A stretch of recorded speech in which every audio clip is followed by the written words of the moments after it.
buddy. Mics are on so they can. Oh, can I put them headphones? Yes, my lord. Yes, me lord. Oh, I need to get serious. I need to get serious. I need to stay serious.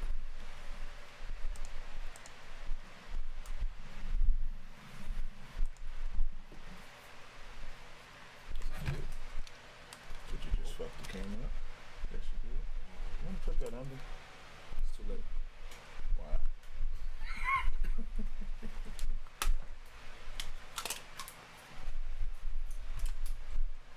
You probably have to cut. Yeah, I can hear that fan. You probably have to cut that fan off.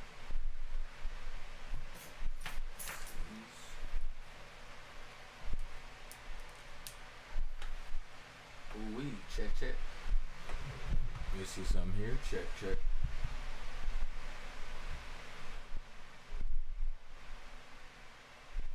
Turn this up right here. Check. Check 1 2 1 2. I can hear Check. myself, so it must be good, right? Yo. Yep. Can y'all hear us? Okay, give us a 1 if y'all can hear us. Good to go.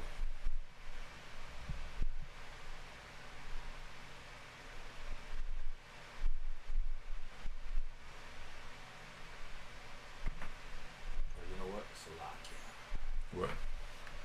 What's that? It's very important. Oh, hell yeah. This is very necessary to our operation. Yes, it is. Extremely necessary, actually. Hey, you should have juice now. It's alive. It's alive. It's alive. You cut the camera cut off. No, it's back. Hey man, welcome to another edition of Cross the Line Radio. This is a Tuesday special edition with your host, Captain Tazaryach. Kadazar's on the ones and twos. You know, he's like the silent assassin. I'll do all the talking. He'll do all the feeding, like loading up in the clip, shoot off. That might be a pause moment. So we appreciate y'all joining us, man. I believe the Killstream event, the gentleman, Killstream, the guy comes on. His name is Ralph. He's the one that runs the Killstream. Today's debate, I believe, will be against some Zionist Syrian so-called Jew. So I don't know. We look at everything as a battle. Matter of fact, let me correct myself before I get that phone call. Hold on, bear with me 1 second, y'all. I just need to update my Facebook post. But there's no set topic, so to speak, tonight. There wasn't nothing that I did do debate. No, I wasn't supposed to do debate. Let me edit that post. Battle. So okay, updated. And so he'll be coming on at hold on 1 second. I need to click this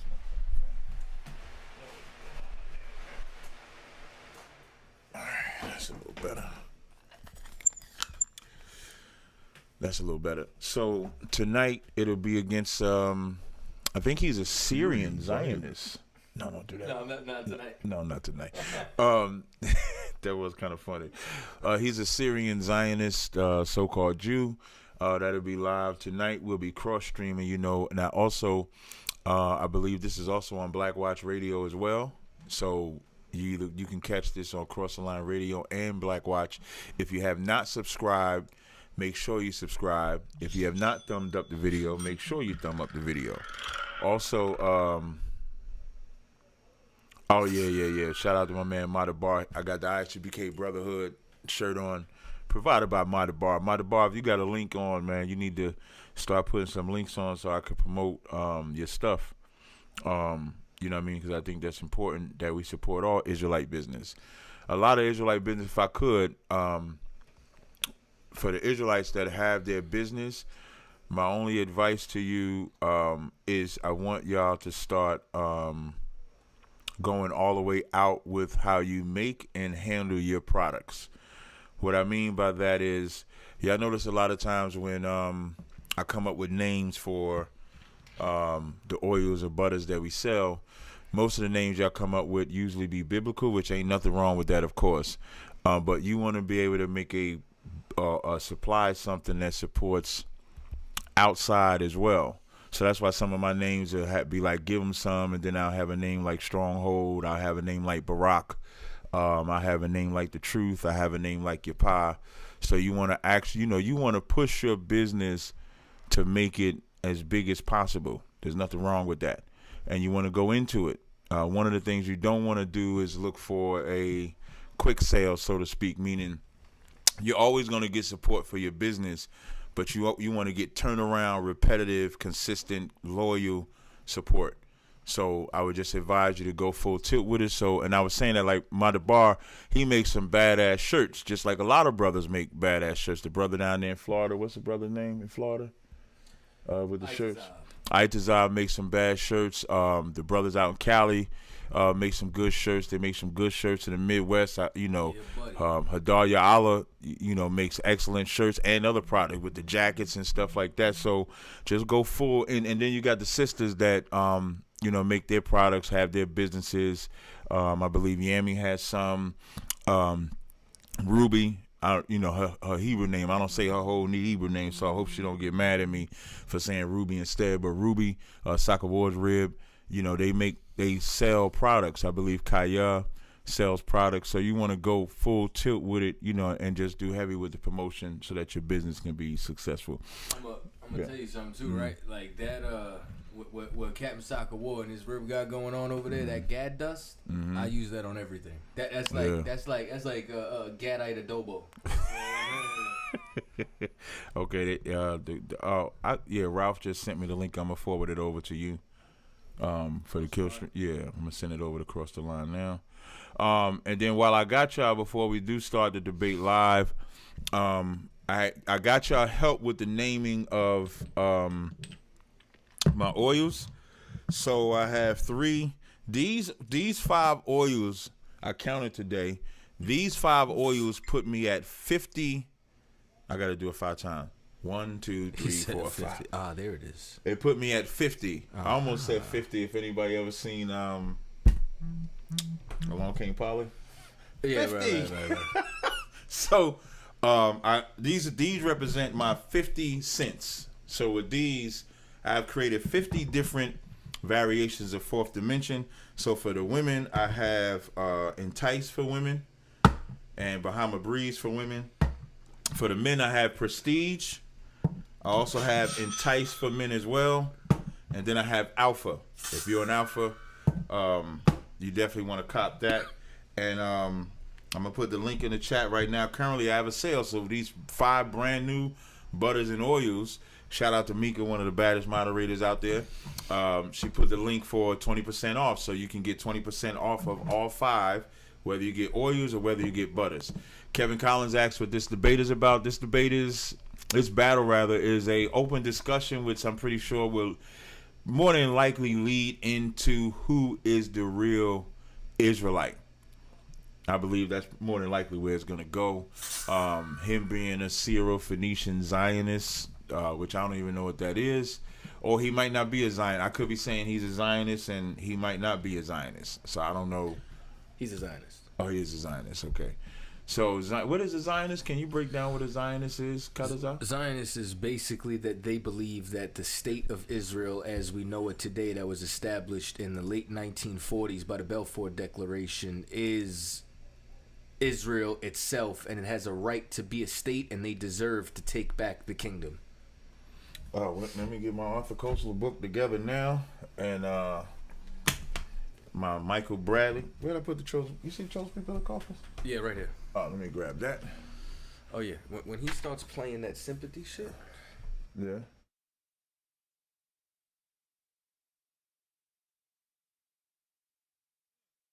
Hey, what's up, man? Can you hear me?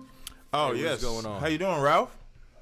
Pretty good, man. It's been a while. Yeah, man. It's been a minute. I think the last one you had, I forget the guy's name that we had on. Ramsey Paul, I believe. Ramsey. Ramsey? Yeah, Ramsey. Oh, you know what? I was thinking Ramsey was the guy that said he was Jewish, but he was really American. No, that was the Halsey. That was Halsey, right? That was the Halsey cost. Yes. Oh, poor Halsey. Yeah, Paul. Has he been back since then? And was that Hall of Fame? He Yeah. did come back one other time. Oh, okay. But, Did we make the Hall of Fame yet? That's what I he was a wanted. little gunshot. I haven't, I was talking to Gator about that. Yeah. We're gonna have to do some Hall of Fame inductions. Yeah, man. We gotta get him. This is like Maybe my we'll do a fourth or whole fifth- class, like they do with the real Hall of Fame, and have a, Yeah, I have a whole class. As long as I'm at the top. Ralph. I want you to know you're terrible, bro. Like, I watched that show when you were like, just called her Syrian girl. The whole show. The whole show. Y'all called her Syrian girl. Syrian girl. All right, All right. Go ahead, Syrian Go girl. ahead, Syrian girl. Syrian girl, talk. well, that's her own name, I thought. And you know what's funny? She was answering to it, so it's not like it wasn't Yeah, that's something. her name. Oh, well, that's that's like one of her, online names or whatever. Oh, okay. That was Syrian hilarious, girl. though. Okay. Yeah. that you was guys funny. thought I was just. Yeah.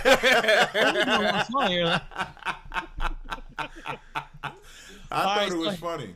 So he's got the link. I'm gonna go ahead and try to fix up some of the tech. I'll be back in here in a minute. Okay. And so I don't know when he'll be here, but should be soon as well. So, Okay, no problem. All right, man. I'll be right back. All right, no sweat. All right. All right, so y'all heard that was Ralph from Killstream, doing a sound check, making sure we was in there. So he's gathering up the other guy for us to sit down. You would break it down to Zionist, and you was telling me this page 17 will kill the whole compassion thing because a lot of people don't know that part of history. They don't, and like I wish that.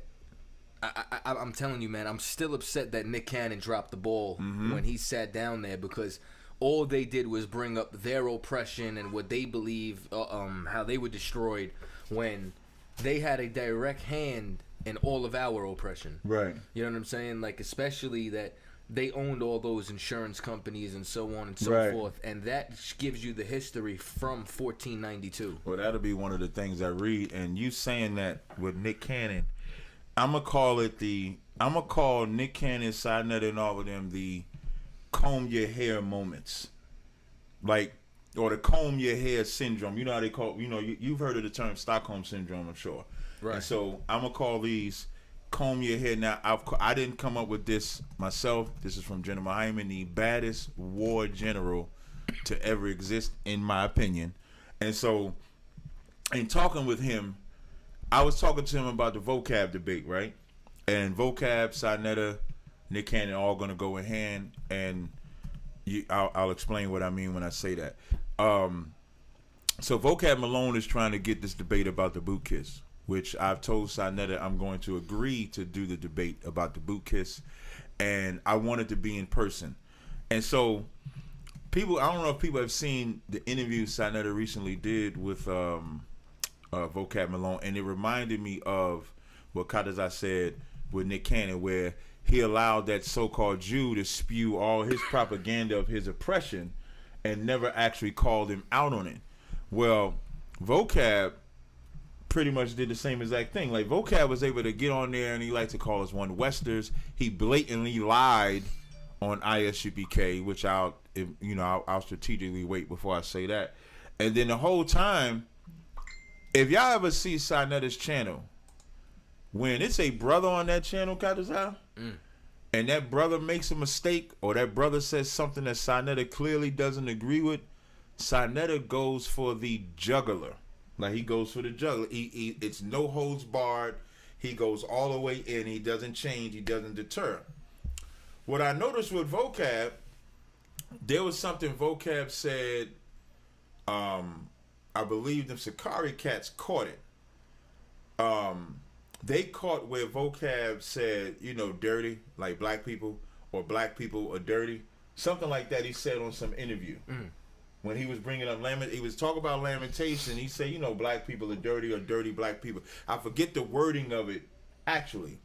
And so none of them asked him about it, because vocab edited that. This is what I also learned. I also learned your live stream, you can trim out pieces of your live stream but still leave it up. You know how normally we would privatize it, edit it, and then re-upload it? You can actually edit parts of it out, so that way you don't lose that views on there. Oh, okay. So he edited that part where he said black dirty people or dirty black black people, however you want to word it. He edited that part out. And when Sinetta them act now, everybody's calling him a racist for saying that. And so when Sinetta asked him about it, Vocab gave some wiggle room out of it, and Sinetta combed his hair. And the reason why I say Sinetta combed his hair, now the comb your hair syndrome comes from when that white girl, that white detective cop, killed that brother in Houston. Remember when she killed the cop, Botham John? When Botham John got killed by that female officer, the female cop, that white female cop, and she got found guilty. I believe she got found guilty. Did she get found guilty? She did, and that was when the judge hugged her. And not only did the judge hug her, but the court clerk came in and combed her hair. And combed her hair because to see our oppressor get punished is not something that black people can actually handle. They can't really handle that. That's why Vocab wants to debate well, I can't say that's why he wants it, but that's why Sinetta didn't challenge him. And I asked Sinetta, so when I'm speaking to Sinetta and I'm telling him that I will accept the boot kiss battle, I asked Sinetta, I said, Sinetta, why was you so nice to Vocab when you was interviewing Vocab? And Sinetta says, well, I got to be nice to him because I got him. So while I got him, I got to keep him right there. And if I go in on him, he's going to run away. And with that, and right there, Sinetta doesn't realize the hatred that he has for black people and the love that he has for this oppressor. And he's going to say, Tazaryach is crazy for saying that. He's going to say, Tazaryach, I don't hate black people. I love black people. But if that was me, or Zion Lex, or Garfield, or Unk, or anybody else, or I won't even name Garfield. I'll take them out of the equation because he don't really go at them unless they beefing. But if that was any Israelite that he had on their channel, he'd be on their neck to no end, whether they came back or not. He won't comb our hair. He brings up their homosexuality to no end. Am I lying, Tazaryach? I mean, I can't tell you how many times it comes up. Or if somebody turns around and says something, you know what I'm saying, he'll never call them out on it. Right. You know what I mean? Like he didn't do it with Polite with the tranny. He doesn't do it with Bobby Hemmett and the gatekeepers. He doesn't do it with Khalil Amani. Doesn't do it with Shaka. You understand? He protects every single one of them unless you're against him. I did see him go at somebody saying that he looked like a Mo. You know what I'm saying? But that's only because that was his enemy. But he should, like, and here's why I think Vocab runs from me. Because when I see Vocab, I seen a battle on the street where Vocab is with them Sakari cats again.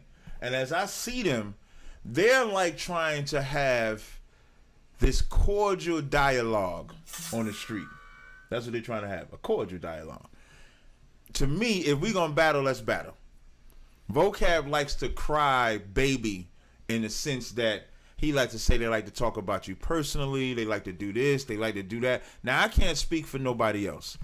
But I do know in my interactions with this Vocab Malone, I have never made any personal attacks on him. I've only attacked the garbage that he spews. So one of the things that he spews, Divine NRG, yeah, Polite and the Tranny, you might not be able to find this video, but Polite was in the video, and there's a tranny twerking on his car. Now, he going to tell you he let his boy drive the car or whoever drive the car. We called it Tranny Gate. This was might have been like 2017, 18, something. This was a couple years ago that Polite had that there. But Vocab Malone will get this battle. He will get this battle. I wanted to be in person so bad. If he's in Arizona, if he's in San Diego, if he's on the mountain of Kilimanjaro, I'll show up and do this debate. In person, I'll do this debate. And then we'll see if it's lawful or if it's biblical to have our oppressor on their knees bowing to black people. So I'm on record. I don't know if it's people watch or anything like that, but y'all have heard me officially say I have contacted Sinetta And I have agreed to battle vocab on his debate of, and that's the only topic. There ain't no side topic. There ain't no separate topic. That's the only topic that we're going to discuss. However many rounds. If he won 5 rounds, 15 minutes, 20 minutes, whatever it is. What I mean by subject, meaning not that he can't mention nothing else, but there ain't going to be nothing else on the card. Nothing else on the card except is the boot kiss in the Bible, and is it lawful to get? So I wanted to promote that as well. Y'all know, again, if y'all haven't, y'all should be seeing this. This is being streamed on Black Watch and Cross the Line Radio. If you haven't subscribed, make sure you hit that subscribe button. It's right by the bell. If you haven't thumbed up the video, make sure you thumb up the video. We got on Cross the Line, I see 207 people in here. Let's get the likes up. If you ain't on the Black Watch, make sure you get on the Black Watch. Let's get it popping. All right, it's time to get rocking and rolling. Now, okay, I'm coming with it. 1 sec. All right, can you hear me and see me? Yes, I can hear you. I can see you. You can hear us, right? Yeah, can you hear us? Yep, I can hear you guys. Sound great. All right. He said he should be here in 5 minutes, so I'm gonna go ahead and roll the intro and play the songs and stuff. So no can sweat. right into it. Good Sound to go. Yep, that's good. That's perfect. Yep. All right, cool.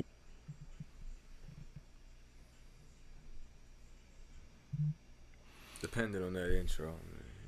No, I understand.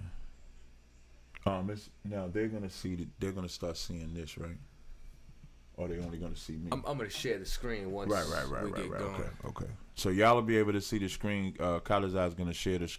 Can they hear me? Tazaryach will share the screen. We just waiting to see what their intro is gonna sound like, and then we go from there. And they're not the only ones, like you said, who comb the hair. You know what I mean? Mm-hmm. I barely tune in, but every once in a while, our moderator Mika sends me something. I might tune in for a second if I got the time, and they all do it. What's his name? Cat with the head like a milk dud. He Polite. No, not the other one. Garfield.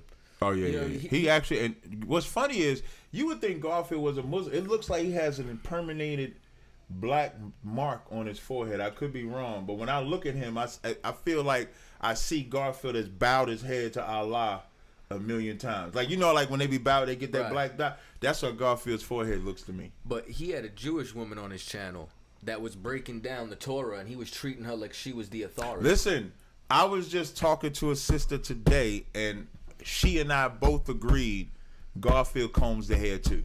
That's what I'm saying. Yeah, I'm backing up what you're saying. Like Garfield combs, like Garfield got a fine tooth comb. He got a regular comb. Yeah. He got multiple combs, depending on their hair, and he combs their hair and brushes it good. Like if that white woman would have said tap dance, he would have. He was tap dancing. I'm trying to tell you, he was getting his shine on. Fred Astaire, like he's going in. Hold on 1 second. I'm just sending a text to the general. Afterwards, doing the battle right now. All right, let me see. Text one. All right, let me see your kill string. No sweat. So, like I was saying, you got Black Watch. Make sure y'all subscribe. You got Cross the Line Radio. We'll be having class this Thursday. Make sure y'all support the cookouts. Chicago's cookout is July 23rd to the 25th. Let me make sure I got the dates right, because my Quad texts me every time. It's such and such a date. So let me see. I believe it's July. I know it's in July. I got that part right. July 23rd to the 25th, I believe I want to say. I know New York's cookout is August 19th to the 21st. You got Texas after that, followed by Cali, followed by closing out with Miami. Woo. Every time I say closing out with Miami, I say woo. I say woo-wee. Yeah, I was just talking to Captain Shawar yesterday. Mm-hmm. He's like, after Texas, we trying to rent a yacht. He was like, yeah, the yacht boat. Y-A-C-H. Jesus Christ. The yacht. Not yacht. The yacht boat. We're going to be on a yacht. What's the most important fate? What's the most important fate to make the... What? Knowledge seeker, what is that? What's the most important fate? I don't know what that means, man. Fate. I don't know what you're saying. You might want to retype the question that you're asking. While we waiting for Killstream, we'll do this like Card Chronicles. If y'all got any questions in the chat, y'all can go ahead and type them in the chat. Let me pull up the Black Watch link so I can pull that up too, so I can look at both of them at the same damn time. That's why I like this setup. So y'all don't see this. Oh, God, I wish I got a portable 3 screens. What? I got a portable 3 screens. So like y'all don't see the setup I have. Why I have 3 screens, 3 monitors in front of me. So I bought this thing where my laptop, the monitors on the laptop. So it's a thing where it claps onto the laptop, and there's a monitor on this side and that side. It plugs in. Oh, that's fire. So I get 3 screens on that too. That's super fire. I like having multiple screens. Yeah, you got all the gadgets now, man. I'm a That's geek. Fire. Yeah, I'm a geek. I'm just a geek you can't cross the line with. That's all. Just don't cross that line. We Gucci. Goop. So I'm going over the Black Watch so I can check it out. No, that's crossing line radio. Hold on, let me go over the Black Watch. Boom. Got the live Black Watch. Got it on there. And okay, let me make sure. Yeah, I am subscribed. Make sure y'all thumb up the video. I see so if y'all got any questions y'all want to put in the chat while we waiting for Killstream to come on, y'all let me know. We'll go ahead and get it in. Let me get the live chat. I don't know why they put a top chat in the live chat. Just give me the live chat so we can see it all. How much did you pay for it? It cost me. I actually didn't pay for it. I could only surmise how much it cost. It cost me. I think it was like $250. If I could see it, I used to see it on my timeline. If I see it on my timeline, I'll flex and show y'all what it is. Let me see. Hold on. I changed. Hold on 1 second. Hold on. I'm trying to text. I'm getting so many texts. Hold on. I'm trying to see if I see. I usually see it on my timeline, and if I can see it on my timeline, I'll tell y'all. I'll show y'all what the thing is now because I want to show y'all. It was showing up when I tell y'all, like whenever you ever like something on Facebook, like an advertisement, and then all it does is show you stuff from that advertisement. I've liked stuff on Google, and it started showing me that. Yeah, or you talk about it, and the next thing you know, it pops up. It's just there. Yeah, so I'm trying to find it now. I don't want to show up. Let me see. I didn't buy it on Amazon. I'm trying to. Maybe I'll go to my email and look it up, but I don't even remember what the thing is called. Hold on, let me see. Oh, it costs $400. Excuse me, it costs $400. No, I did not buy it. Nope, that's the Costco laptop. If you see any questions in the chat, Tazaryach, let me know. I'll answer. I'm just trying to find it. I just told them to call up Thursday for an answer. Oh no! I just said we're gonna do it like Card Chronicles till Kill right Street. now? Yeah, I would. If they put in any questions, I'll go ahead and answer the questions. Oh, so I was reading something over here. Why do you promote a vaccine that was planned out years ago? We don't promote a vaccine. Actually, we're just not afraid of a vaccine. There's a difference. Just like you ain't afraid to take a leave if you get sick. I ain't afraid to rinse my mouth out with this good old Listerine and make my breath smell good. But some people are allergic to different medicines and allergies. So what we do, proper leadership is always important with everything.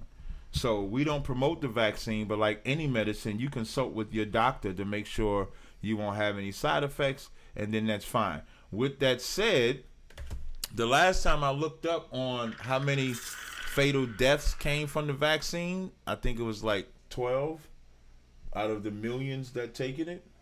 Might be more than 12. But so the percentages don't match. So any medicine you can have a problem with or have an allergic reaction to it. So now the device is called the ZBEC. It's spelled, this one I get the, I ain't never flex on Cross the Line Radio, so I get the flex now. When I'm in the Card Chronicles, this is my flex. This is my flex. I've seen you. That's my flex. I'm just showing you, like, because it folds, it opens, it folds. It's too much for me. It opens, it folds, then it opens. So now this is the you're gonna break the ribbon in that phone. Nah, they've done it like a million times so that it works. Yeah, we hear you. Wait, no, I gotta unmute. Oh, apparently not. No, we hear you. Yeah, we hear you. We hear you fine. You can hear us? Can y'all hear us? Can they hear us? Did you unmute? They should be able to. We're unmuted. Hey, Hey, Ralph, guys. can you hear me? I'm heard. Do you guys hear me? Yeah, we can hear you fine. Are we live? I don't. You would have to ask Ralph that. I don't know if he's live on his channel. We're live on my channel, so whatever you say can and will be held against you, so to speak. I haven't heard that for years, man, since I was in the States. Yeah, I believe you and I may have been neighbors for a while. I may have seen you on the street in New York City. You guys in Brooklyn? You guys in downtown Brooklyn, right? No, that might have been a different group. We're primarily in Harlem. Sometimes in the Bronx and Queens. We haven't broken ground out there, but you might have seen some of some other Israelites or something like that that you encountered. Yeah. My organization is ISUBK, Israelite School of Universal Practical Knowledge, under Commander Jenny Hanna. That's my organization. Nice. So I guess we're just waiting for Ralph and to hop up. Yeah, let's do that. I have another gentleman that's with me that you might hear. He's working the boards, but he may chime in if he feels like it. Just letting you know so you don't feel like you're being ambushed. I'm always ambushed on Ralph's show. It's always me against someone, and then like whoever they bring along with them. So yeah. Oh, good. I should have made a coffee.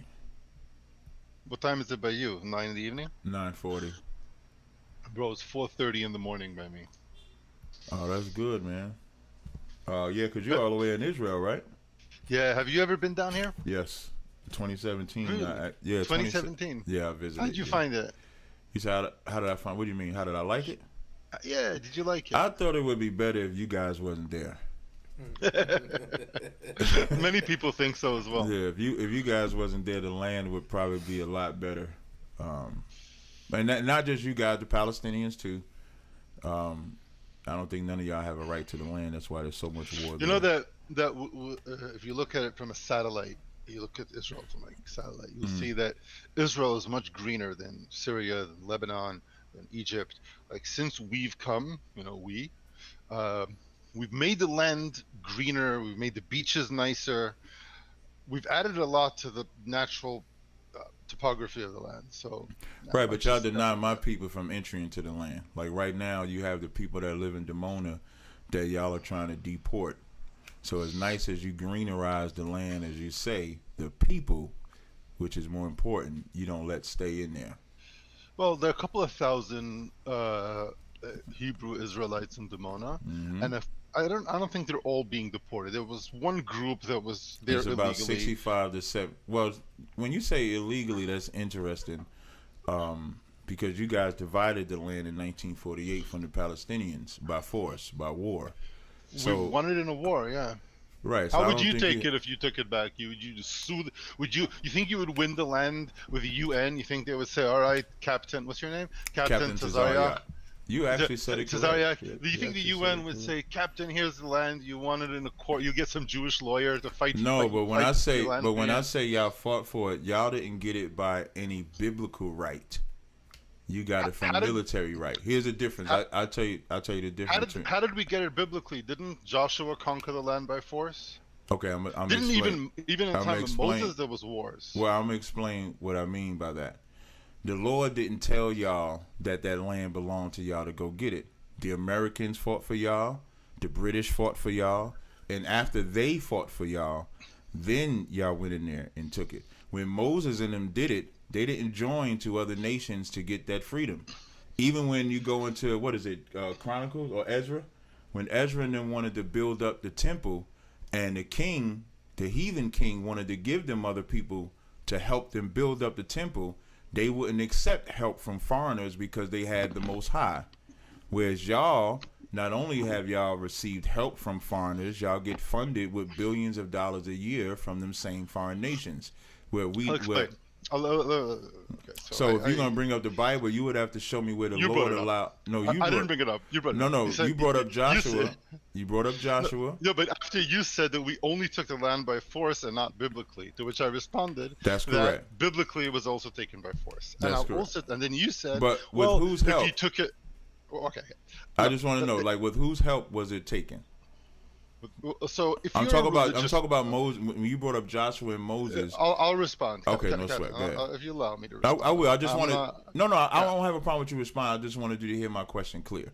That's all. All right. I heard your question. You're saying that if you're being aided by any earthly force, then you're not being aided by the Most High. By Our God. guests here already, they can hear me now. Oh. Hey, guys. Let me get the video set up. I don't have any clue what these guys have been talking about. Yeah, The bell already let your rang, mic. Ralph. Yeah, you had the mics okay, open. now- You had the mics open, Ralph. So Let me. Are we live? Okay, so hold on, guys. Ralph, are we live on your show? I gotta try to fix the screen where it's just you two, and I'll move my ugly face around somewhere else. All right. We gotta have the whole face-off aspect here. Okay. Okay. Give me a sec. I'm getting it there. Wouldn't think I've done this like 9,000 times now. Okay. Now let me pull up the other window. That over here. Oh shit. Give me a moment, guys. I'm going. Judas, I can't see you all of a sudden. Yeah, give me a minute. My beautiful face will be right back. Give me a moment. I need tab. Okay, what's up, man? Are you turning your camera back on, or? I'll turn mine on. yeah, he said he turned it off temporarily. Okay, He said he was all right, back. good. Well, I'll continue setting it up then. Mhm. How you been, Captain? It's been a while. I was Oh, I've talking to been all right. Can't complain. Still slanging and banging. You know what I mean? Teaching his word. You know what I mean? Looking for new people to destroy. Watching the Israeli and the Palestinians go at it over land that they don't occupy. I mean, excuse me, that they don't have a claim to. So that's it. I've been doing the same things. Got my little business going. Actually, it's been pretty successful. Been running for about 2 years. So doing the same old thing, I guess. How about yourself? How y'all been rocking, man? Hey, I did. I don't know if you saw, but I remember when y'all had Jesse Lee on there. So they actually contacted us, and I actually did his show. I think in January, I did his show. I watched your show with Jesse. Oh, you watched it? Yeah, it was good. I thought saw so. that, and my heart swelled with pride when I saw you on there. I had to take a little bit of small credit for that, I guess. Since, Yeah, I mean, you was part of the connection. Y'all always gonna get y'all. You gonna make sure y'all get y'all It was good to credit. see it, man. I said something on Instagram, I think, or something. I was proud to see it, man. It was a good spot for you. Yeah, I thought it was a good conversation. Jesse, you got to be quick with the answers because as soon as you get him, he gonna run to the next question. So it wasn't that bad. Yeah, so it wasn't that he bad. does do that. By the way, But I do like when Jesse makes them. I don't know what's the word you could use. Them alternative lifestyle people run off the show. Lesbians. I do like when he does that. I love when he does that, man. So that's always good. now they're saying there's a little bit of lag. We're on Odyssey tonight, so we don't have to worry about like strikes and stuff like that. Oh, so, okay, perfect. Perfect. Yeah, that was a wise move, Ralph. Yeah, because I remember the last time I think I got y'all in trouble. I think they killed the live, right? Didn't they kill it or something like Yeah, that? they killed it during the middle of the show. We're not going to be on YouTube. Well, I'm about to look at that in a second. I'm about to fix that, hopefully. Well, I know because we always cross stream when we do this, so I know we're on YouTube. If y'all want to check it out, yeah, you can watch. You could just do that, honestly. Yeah, we're on. If you go to Cross the Line Radio on YouTube, you should see the cross stream as well. Yeah, because I I meant to have a Ralph. restream set up, but the way I don't know, it misfired or whatever. So I don't know. I might look at that in a second. But you can also watch on his if I'm not able to, because it's kind of weird. Anyway, No problem. go ahead and introduce yourself, Captain. Talk for like I don't know 3 or 4 minutes while I step away, and let if this is the first time Oh, this seeing. is live now. Yeah, we're live. Oh, We're on. okay. Yeah. Tell everybody who you are. So, Oh, okay. So for those that don't know, yeah. yeah, for those that don't know, I'm Captain Tazaryach. I am the heavyweight champion on Killstream thus far. Thanks to the Most High. I am Captain Tazaryach of ICBK under Commander Jenny Hanna, who's the leader on this nation of planet Earth for blacks, Hispanics, and Native Indians. What we do here in North and Central and South America is we teach the truth of the Bible, who it's for, who the real children of Israel are biblically. When you go through our history, whether it be picture or just folklore or just acceptance, you have a set of people that claim to be the Jews or the chosen people of God, and we make the same claim. So the only way to really resolve that claim is to go into the divine scriptures, which I believe the gentleman on the line called the scriptures divine. You would have to go into the divine scriptures and see who fits that narrative, not who can, because their military is a little bit stronger, lay claim by just saying it, but you have to have an actual ethnic connection to Abraham, Isaac, and Jacob. And so that's what we teach. So we debunk the lies through history, through the Bible, and so that's Captain Tazaryach of ISUBK. That's what I am. I don't know if I need to talk a little longer or if the other guy wants to chime in, but that's my opening spiel, so to speak. All right. I thought we were going to wait for Ralph before I get on, but I can start now. Well, he had me do the introduction. That's why I said I don't know how much he wants me to talk. I didn't want to filibuster. He said a couple of minutes. Expand. Let's wait. You could talk some more. I don't know what else. I'm back. Oh, there you go. Okay, I took enough time. Now, see, that's good. You were right on it. Go ahead, Mr. Maccabeus. Tell them who you are. They seen you more. All right. I'm Judas Maccabeus. I'm a Sephardic Jew living in Israel on a farm. I don't usually. My channel has been banned from YouTube, and I haven't posted for a while. But there is a YouTube channel called Judas Maccabeus. I may get back to it, so you can find me on Twitter on that handle. I always found people like the Captain to be very interesting, because it's always nice to see yet another group of people claiming to be the real Jews, while us with a tradition going back, a living tradition going back all the way to our forefathers, have never given up that claim. So it's interesting because, you know, you're arguing that we're pretending to be who we are. So my purpose in this debate is just to have a friendly conversation, ask you a few questions. I don't know a whole lot about you. I've been stopped by you guys in the street several times, but I was with my kids and I was too busy to deal with it, and I wasn't sure what's up with all those costumes. A lot of satin going on. I didn't have time for it, but now we have a couple of hours. Let's dig in. I have a few questions. I can start with my questions now, or start with your questions. By the way, I thought I had the restream fixed, but it's not really going to work. But I'm going to go ahead and toss the ad back up so we can run entropy through it. And I already see a couple over here on entropy. Okay. So before I start my questions, I'm first going to start with saying that there's something. I did some research on you guys and the history of your movement, and there's something about you guys that I really respect, though. Okay, and even though there are things that I disagree with you, obviously, the part of what the Black Hebrew Israelites do that I respect is the fact that you provide Black youth with direction in life. You provide them with strong identity and even with values. Like, I don't think the kids that go to your services or your group, they're probably kept off the streets, they're kept off drugs, they're probably better fathers, better brothers, right? Better citizens. So I respect that. It doesn't make a difference if I disagree with you on history or on religion. It's hard to look at something like that and say, oh, that's bad, you know? And for those of my friends and those of my followers who watch this and say, oh, but they're making religious claims that seem ridiculous. You know, many people make ridiculous religious claims, right? People don't follow religion for logic. People follow religion for emotional needs. That people need identity. People need a connection. People need a father figure. And the ideas of the Black Hebrew Israelites are not that much different than the idea of the virgin birth as far as how reasonable it is. So if we're going to judge these people on that, and we'll have to judge all religions, I'm not here to judge you on those things, but I'm genuinely curious in how you view yourselves, because you're claiming to be me, you know? So my first question is, it's going to be easy. I'm not tricking you. I'm not playing games. At what point did you guys, according to your view, at what point did you guys leave the land? Like, what's the history? Tell us a little bit about how the Black Hebrew Israelites ended up in Africa being sold as slaves. You know? Okay, so just a few corrections. I know it's very common to say Black Hebrew Israelites, and even sometimes we use it because it's a popular catchphrase, but to be accurately and biblically sound, we're just Israelites. There is no black. It's not about color to you. You don't have to be black to be an Israelite, according to you. Right. You asking the question to be answered, or are you going to interrupt me again? All right, go on. I appreciate it.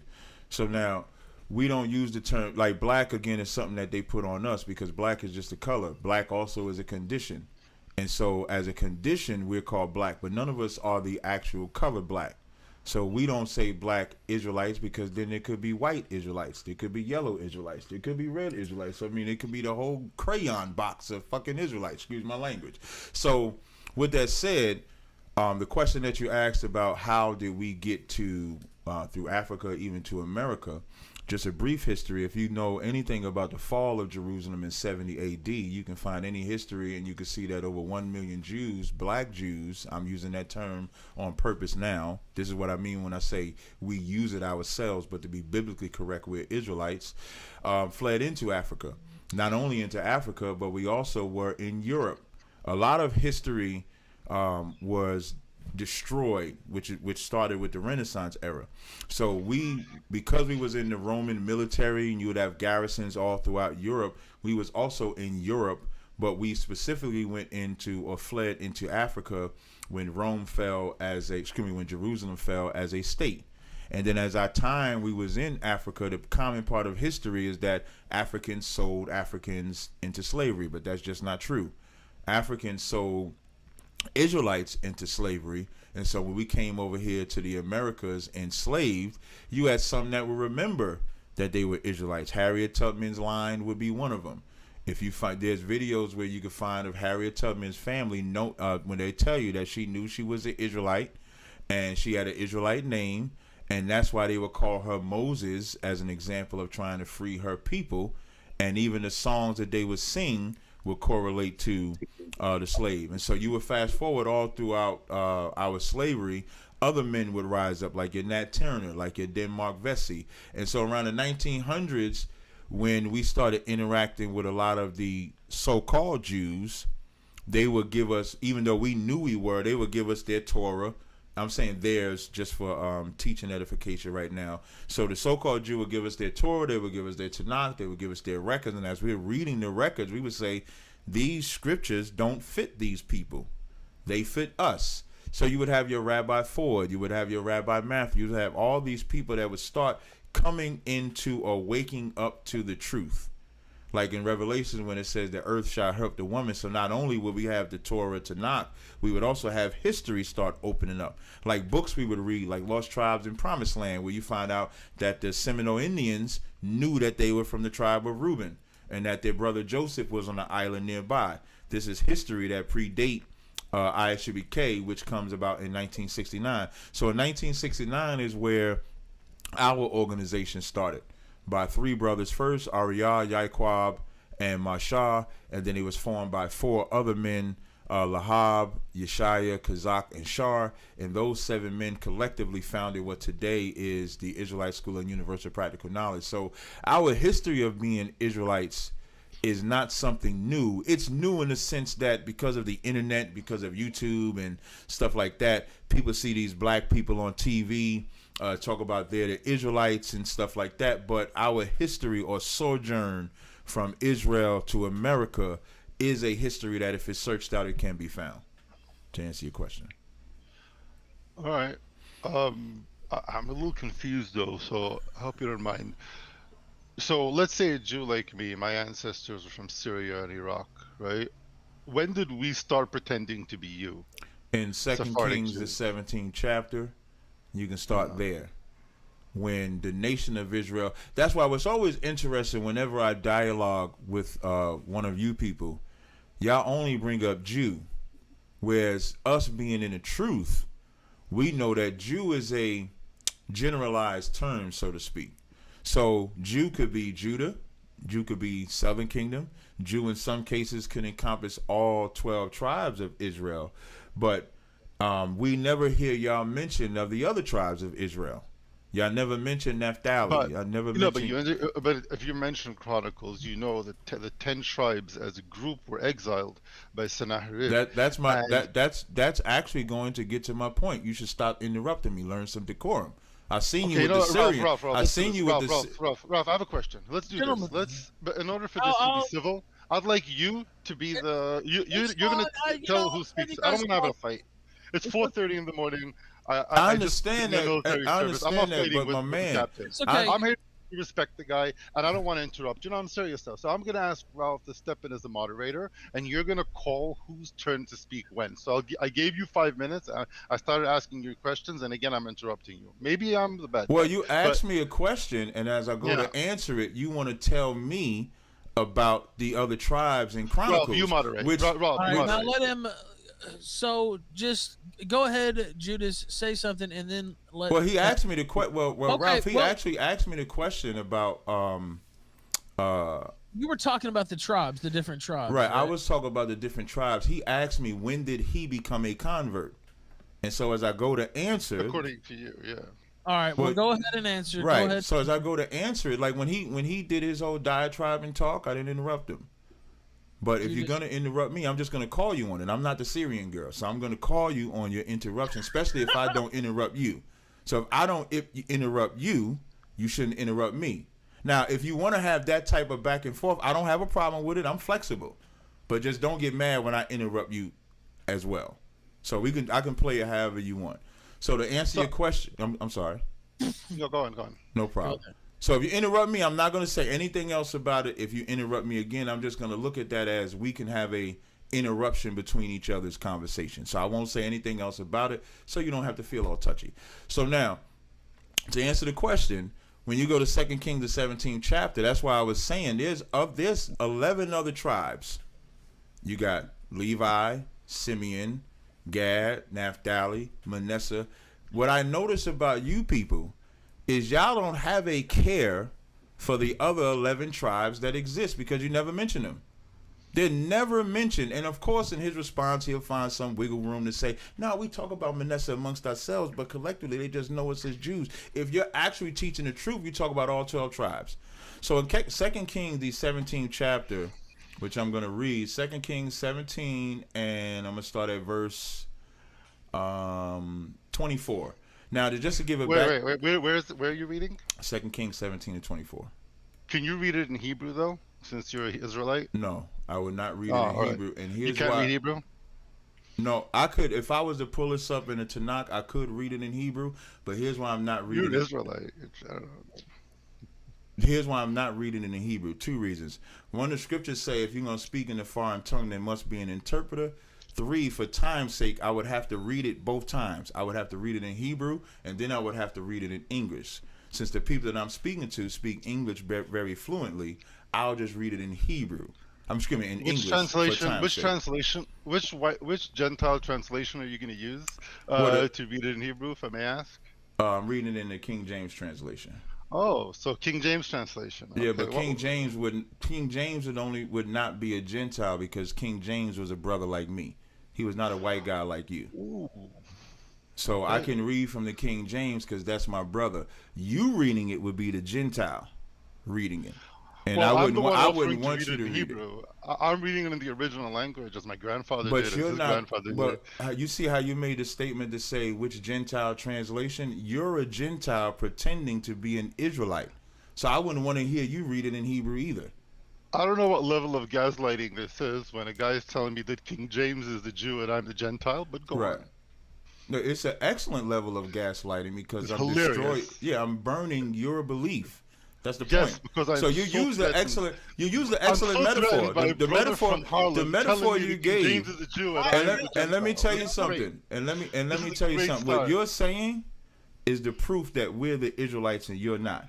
Oh, Because the only thing that you can say is a brother from Harlem. I'm amazed at a brother from Harlem. When Moses did it, Moses gave up his seat. How many Israelite men that were looked at in the lower state in the Bible, disrespected in the Bible, but became great men? You did disrespect me. You know how you disrespect me? Because the brother from Harlem can't know none because all we is niggas and spicks. So niggas and spicks can't say that they're the men of God. They can't say King James is a Gentile. I'm not the one denying your identity. You're the one that's No, denying you mine. said a I'm brother here to from give you a Harlem. chance.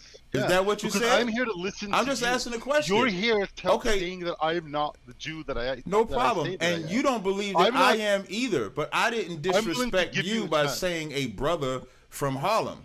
That's what you said. Well, I'm listening. and I'm you giving did a that chance. to belittle I'm me. here. Again, I'm not the Syrian girl. So you did that to belittle me, but you can't. You're definitely so I'm not gonna the Syrian, answer. bro. I appreciate it. So I'm gonna answer. So now the brother from Harlem is gonna answer the question and bring out the truth again. What I'm saying, I can back up. Like what I said about King James, I can back up with history.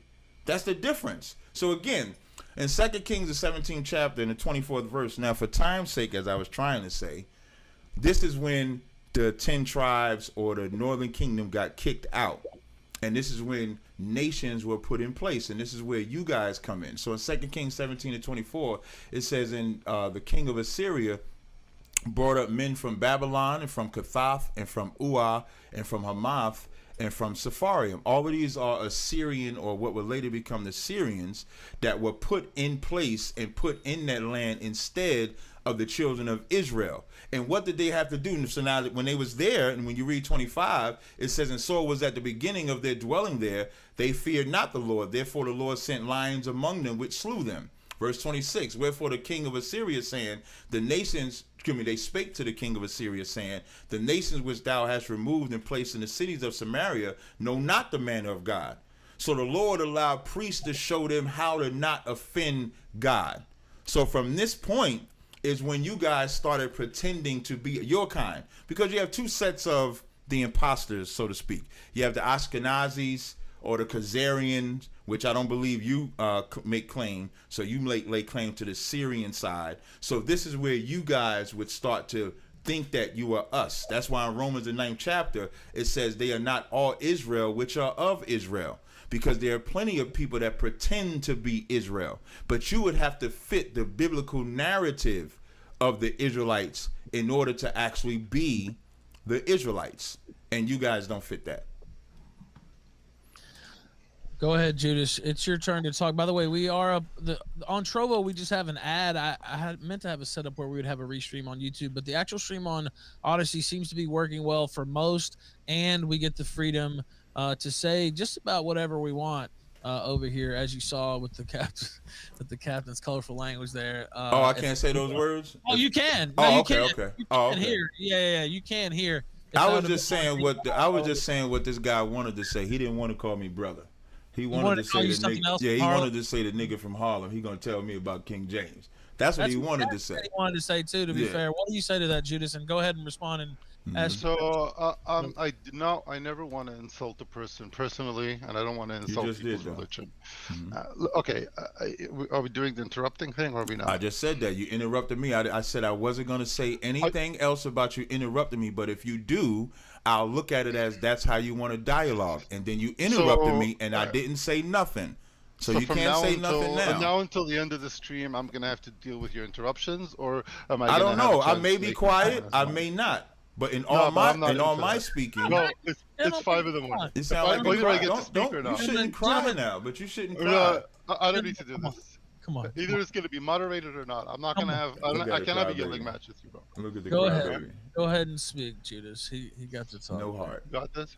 Okay. So, okay. I actually went to high school in the States, and when I was a kid, even though I was born in Jerusalem, and I don't remember studying that Harriet Tubman was. Not only did I not remember her studying that she was Jewish, I remember being taught that she was from the Ashanti tribe, if I remember correctly. Her name, she did not have a biblical name. Yes, many slaves and ex-slaves and people who tried to free themselves found meaning in our story of redemption from slavery, and they adopted it, and we are totally okay with it. But I did not find any history of either Harriet Tubman or Nat Turner or any of these ladies or gentlemen, being Jewish. And if you can put something up for me to learn about this, I would. I thought she was a Methodist and originally from the Ashanti tribe. That's what I was taught. Maybe I'm wrong. It would be nice if you brought some evidence to that claim. Regarding your claim that Sephardic and Ashkenaz Jews were brought in by Sennacherib in the 7th century during the exile of the 10 tribes, that's all very interesting, but there's no proof of that. This is a claim that you're making, okay? And I don't begrudge you that claim, okay? And I don't think there's anything we can do in this debate where you can prove it. If you could provide any evidence other than a verse that there were some people that were exiled and there were some people that were that stayed behind, that would be nice. But Ralph, I have a question. Is it okay if I posted like a link or some pictures on the screen that we can all see? Sure. Yeah, you can do that. All right, so I'm gonna put it here in the chat. Okay, I'm see if I can figure this out. Is there a way you can post pictures in the chat? You should be able to share your screen yourself, but if you post it, I could pull it up. But if you screen share, I can share screen. Okay. I believe so. So yeah. I'd like to share screen and for a moment, and I'd like to pose a question here to Captain Tazaryach, if that's okay. That should be fine. Yeah, you see the present now button? I think that's what. Yeah, I see it. Hey, can I answer your question while you say you wasn't taught this about Harriet Tubman? Yeah, you please do. There's a book I'm gonna read from, right? The name of the book is called Chosen People of the Caucasus, written by Milton Bradley. I want to correct you on something, and this is what I pay very attention to what I say. And if anybody heard my response when I spoke about the Khazarian so-called Jews, I separated them from you people. I said you people came from 2 Kings 17. I never said that was the case with Amalek or the Ashkenazi. That's a different set of white people that tried to impersonate us. So those are two different classes. I want to correct you on your grave mistake there.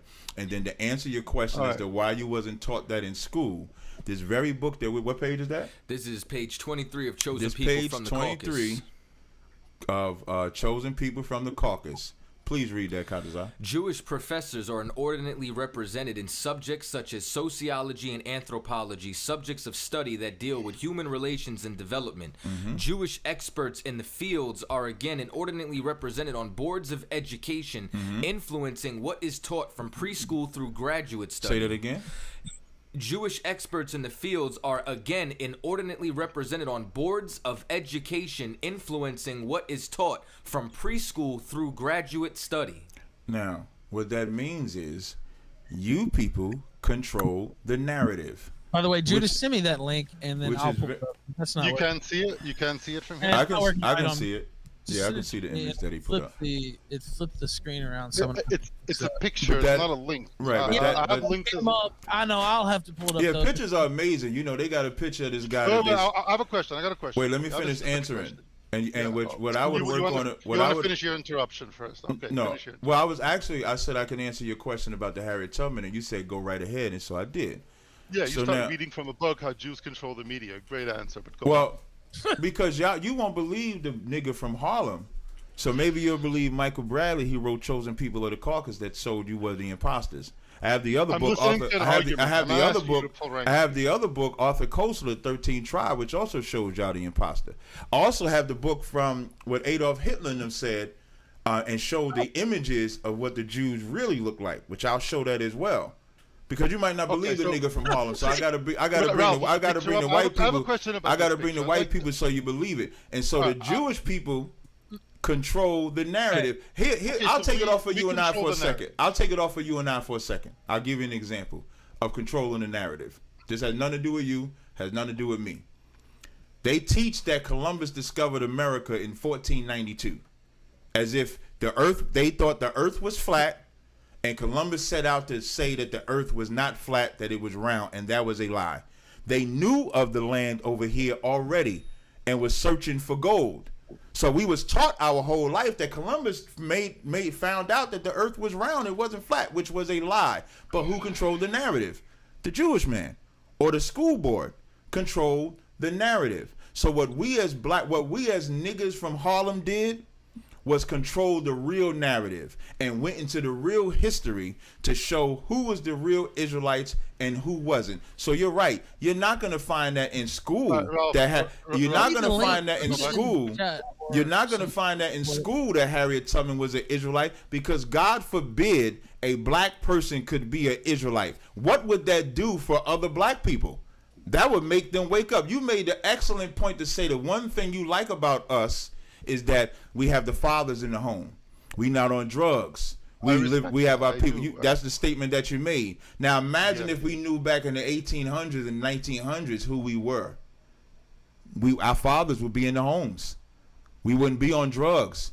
We wouldn't have gave into integration. We'd stay So it's our segregated, fault? and Whose we fault is wouldn't it? be what we are today. But you guys control the narrative and the propaganda. So that's why you don't know that Harriet Tubman knew she was an Israelite, and we do. Okay, so what you're saying is a claim that cannot be proven. Is that right? No, The I'm Harriet not. Tubman I'm claim, not could saying. that be No, I proven? had. Oh, I'm sorry. I'm sorry. I can send. I can email where her family. That's the beautiful thing. Family can say something. So her family gave what her name was. I'm trying to find. I did a lecture on. I did a debate on this, and I'm just trying to find what my lecture, so I can actually give you what her actual Hebrew name was. And she wasn't the only one that had a Hebrew name. Her whole family. You was right when you said she came from the Ashanti tribe. But the thing that y'all don't understand, the Ashanti tribe was the dominant African tribe. We were mixed in. That's why I gave you the history. Over 1 million over 1 million Jews fled into Africa. So we fled into the western So part you of guys are the Ashantis now? As No, well? You guys the Ashanti Jews? No, if you actually if you're a debater, if you're a battler, your listening I'm not skills, a debate, your bro. I listening wanna skills are understand. I your don't listening care about, skills I are don't care about terrible. anybody. I care about you. What I you're saying. problem. I wanna No, hear- no, but I say that because your listening skills are terrible. Because I clearly said the Ashanti was the dominant African tribe. That's what I said. We're was not Harriet African. Tubman Ashanti? Was she Ashanti or not? I don't know. She I'm would be asking. Ashanti like I'm American, meaning I have citizenship. This is the land that I was born in, but I am not the dominant people of America. The She had an so-called. Ashanti passport. Why would she have a passport? You sound stupid now. Like you sound like a Because- child. You sound like a child. How passports wasn't even invented. Are we gonna be children or are we gonna be adults? Because passport wasn't invented back then. Like again, this is not the Assyrian You're girl. making a childish claim. You're they call making a a Syrian childish girl. claim. I'm sorry, They call man. a Syrian girl. Syrian girl. Yeah, they call a Syrian girl. This is not the Syrian girl. So when you say stupid stuff like passports, All right, you know what, Captain? Why don't Yeah. you ask him a question? Because he's got to ask a couple questions already. You know what I mean? So why don't you ask him a question? okay, no problem. I'll ask you a simple question. Right? The original Israelites, were they your complexion, or would they be of a darker complexion? Oh, I have an answer for that. All right, let's let me show you how we Israelites understood ourselves. Let me share I'm gonna email you let me share a Harry screen with Tubman, you of in case have you you want heard of the Mishnah, first century book written by rabbis who were still in Israel after the destruction, and that put together the oral law or the commentaries on the law. Have you heard of the Mishnah before? Yeah, I've heard of it. I have. Okay. Now, if the rabbis in the Mishnah had a conversation about the complexion of Jews, what Jews look like, radio. right? Would that be acceptable to you? It About what depends. Jews look like? I've Depends heard. what they say, huh? If No, they no, said no. you're black, it would be good, but if they said we're not black, it's not good? No, because I'm not asking in first century A.D. what they were. I'm asking what were the Israelites were before first century A.D. Okay, so I'll explain. Let me first share this Mishnah here, because that's what we do. Give me a moment. Wait, don't share Have- the I screen. just sent If you you the have a link. link, just send it to me because it's messing up the Oh, okay. camera. So, stuff. okay. I may have to do the same thing. Ralph, Ralph, I I'm may gonna have to share do it the here. same thing. I'm gonna reply to the email you sent me That's fine. and send you the link of Harriet Tubman's family saying Okay, she Ralph, was an Ralph, Israelite. Send it on can you Twitter. share? Ralph, I sent you a picture on Twitter. Can we share that picture first, Sure, and then I I'll can show do you that. the Mishnah stuff where it's a text. I'll show you some pictures and some text, and you tell me if that answers your question. Mm-hmm. Let me pull it up. Let's see here. Okay. Yeah. Okay. So that's the picture you're trying to show. For some reason, it messes Wait, up let me see everything. if on I this can see the thing. picture. I'm It's kinda sorry. weird. Yeah, I'll pull it up on stream and then you'll be able to see it. Just Okay. give me 1 second. So let me know when this, when I'll the tell you captain can see it and when everyone else can. Okay. Well, it'll be a delay, once it goes up on stream. Right. Give So me- I'll have to wait. Basically, look, I'll describe it. It's Yeah, a you can picture of- describe it and then I'll see it pop Oh, up. yeah, it'll be up. Right. It's a picture of the. Have you heard of the Samaritans? It's a picture of the Samaritan high priest, the previous high priest. Mm-hmm. Okay, in Israel, in Nablus, otherwise known as Shechem in Hebrew. They've been there since before the destruction of the Second Temple. They never left, and they were never exiled. Okay, they claim to be from the 10 lost tribes, and there's the genetic tests that back it up. Next to it, there's a picture of the chief rabbi of my community, the late chief rabbi Rabbi Kassin, Syrian. And there's a picture of the chief rabbi of a Hasidic sect in Brooklyn from Poland, all right, Bobover rabbi. All three of these old men look extremely similar, and they also have a similar complexion. My answer to you, Captain, visually, is that that's what I think Jews, for the most part, look like. Hebrews, what we look like. It doesn't mean that none of us were darker. It doesn't mean that none of us either mixed in with other ethnicities and converted them to our religion or not. But overall, that was what we looked like. Moreover, in the Second Temple period, we have mosaics. See a bunch of Hebrew and like translation. So there's Hebrew and there's English. I'm sure the captain can understand the Hebrew because he's a Hebrew, and there's English as well. There's an English translation as well, so we can, for the good of those who don't understand, we can look at the English and we can see what the Chachamim of the Mishnah, how they saw Jews. I can even read it for you, right? Okay, you send the image. You send the are we images. reading I here? want to see the images that you're referring to. We can start with the image. Can you pull up the image, Ralph? The one that Because I'm just looking showed online, like the images that I see online is of white men, but I could be mistaken. That's why I want to see what you're. I want to see what you're saying. Screen, but I'll put it in the chat too. Oh yeah, if you could, you know what you could do? You could, Ralph, you could email it to me, and then I could just see it myself. That would be good enough because I know you're having a little technical issue. So we're having a debate for everyone. It's not just a debate. No, I'm only saying that. I'm only saying that because of the issues that Ralph is having trying to show it. So I'm at least want to. I showed it on the screen. It's been shown on the screen. Okay, so if you can see it on the screen now, can we see it on the screen now? And we'll show this to everyone. Oh right? yeah, I haven't seen it. That's why I said that. I haven't seen it. The top right is a Samaritan, never left Israel. The bottom right is a Syrian chief rabbi, left Israel for 2,000 years. Okay, and to the left is a rabbi from Poland. They all have a similar complexion. You said that's online, right? Now it's on the stream right now. I sent it in your email, and it's also in the chat here on the Google Hangout. Bro, just open it up in your email. Everyone else can see it. Now you can see it as well. It's here, and it's on screen right now. By the way, I pulled it back. Are you talking about? Did he pull up the Judaic Capricorn, or you shared that? You shared that on the screen? I just shared that. Oh, okay. He showed the my people are saying they can't see it, so I'll just take your. I won't take your word for it. I just sent it on Can email. you see it? And Can it's you sent it on email? Okay, no sweat. No, let me just look at the Yeah. email. Thank you, I appreciate that. no That problem. way, because I want to see what you see. That's why I said that. Yeah, definitely. I I appreciate want that. you to see it. Is this one? No, it can't be this. It got to be a different email in that. It can't be that one. That's the Google Meet link. No, the link that you sent me shows me. Just now, it's It just says Imgar, says Bob Over Samaritan. Yeah. Click the imager link. IMGR. I don't think this is the link you wanted me to see, right? Or do I got to keep scrolling or something like that? No, it's that. It's the old dudes. All them old dudes? Yeah. Three old dudes? 3 old rabbis, yeah. And what Look did at they their skin say? color. So and look, who are they the bottom supposed right, to be? the bottom right is tangentially related to me. He's the chief rabbi of. But who are they supposed to be? I'm explaining. Oh, okay. The bottom right is the chief rabbi of the Syrian community, right? He just passed away last year. Okay. The top right is the second to the high priest of the Samaritan community in Nablus. They've never left Israel. Right. They've been here. They're literally the 10 lost tribes. They're members of the 10 lost tribes. Mm-hmm. To the left is the Hasidic chief rabbi in Brooklyn of the Bobov sect who passed away maybe 10 years ago. All three of these Hebrews look the same. They have a similar Okay, that complexion. don't answer the question though. That don't. Showing me a picture. First No, of all, no. this is in So color. that's a picture of what we look like a few thousand years ago. That's right? not. That's not my what y'all answer. look like. Like this is idiotic right here. What about the guy in the top right? What about the guy in the top right, though? I don't care who you showing me right here. You made a statement to say the Mishnah from 1st century AD. I thought you were about to show me images of them at least. Oh no, I have those as well. I have those you as well. showing me some pictures of some niggas look like they were born in the 1900s. Okay, I have them as well. I have guys from you're showing me more. You're showing me more converts, No and what you want me to do? The nigga from Harlem got to listen to the Syrian imposter, and you showing me up to date pictures. So here's what I'll do as an example.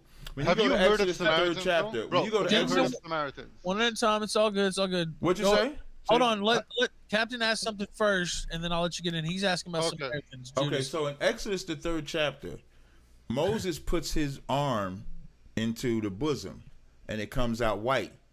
And then he puts his arm back in the bosom, and it comes back like his other body, like the rest of his body. So Song of Solomon 1:5 says, I am black but comely. Even in the book Nature Knows No Color line, the Jewish rabbi even said then that the Israelites were black then. The Iranian Egyptian prime minister? Egyptian president. The Egyptian president said that the Jews left black and came back white. So when I ask you my question, what was their complexion or color, you can't show me your granddad or your great-granddad, whoever this is in this picture. You can't show me them. You got to show me in but you understand that ignorance is not winning an argument. Have you heard of the Samaritans? I brought up the Samaritans when I brought up Are Second they Kings. Jewish or are they not?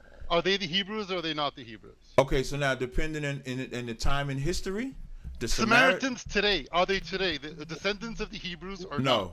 No, not the They're Samaritans. not. All right. Today, no. So how did the Samaritans show up and become Hebrews? That's why I said. That's why I told you your battle skills are terrible. You should learn to listen. Listening will help you out a lot. I already read 2 Kings 17 where they took out the 10 tribes of Israel and replaced them with other nations, specifically Assyrians, in Samaria.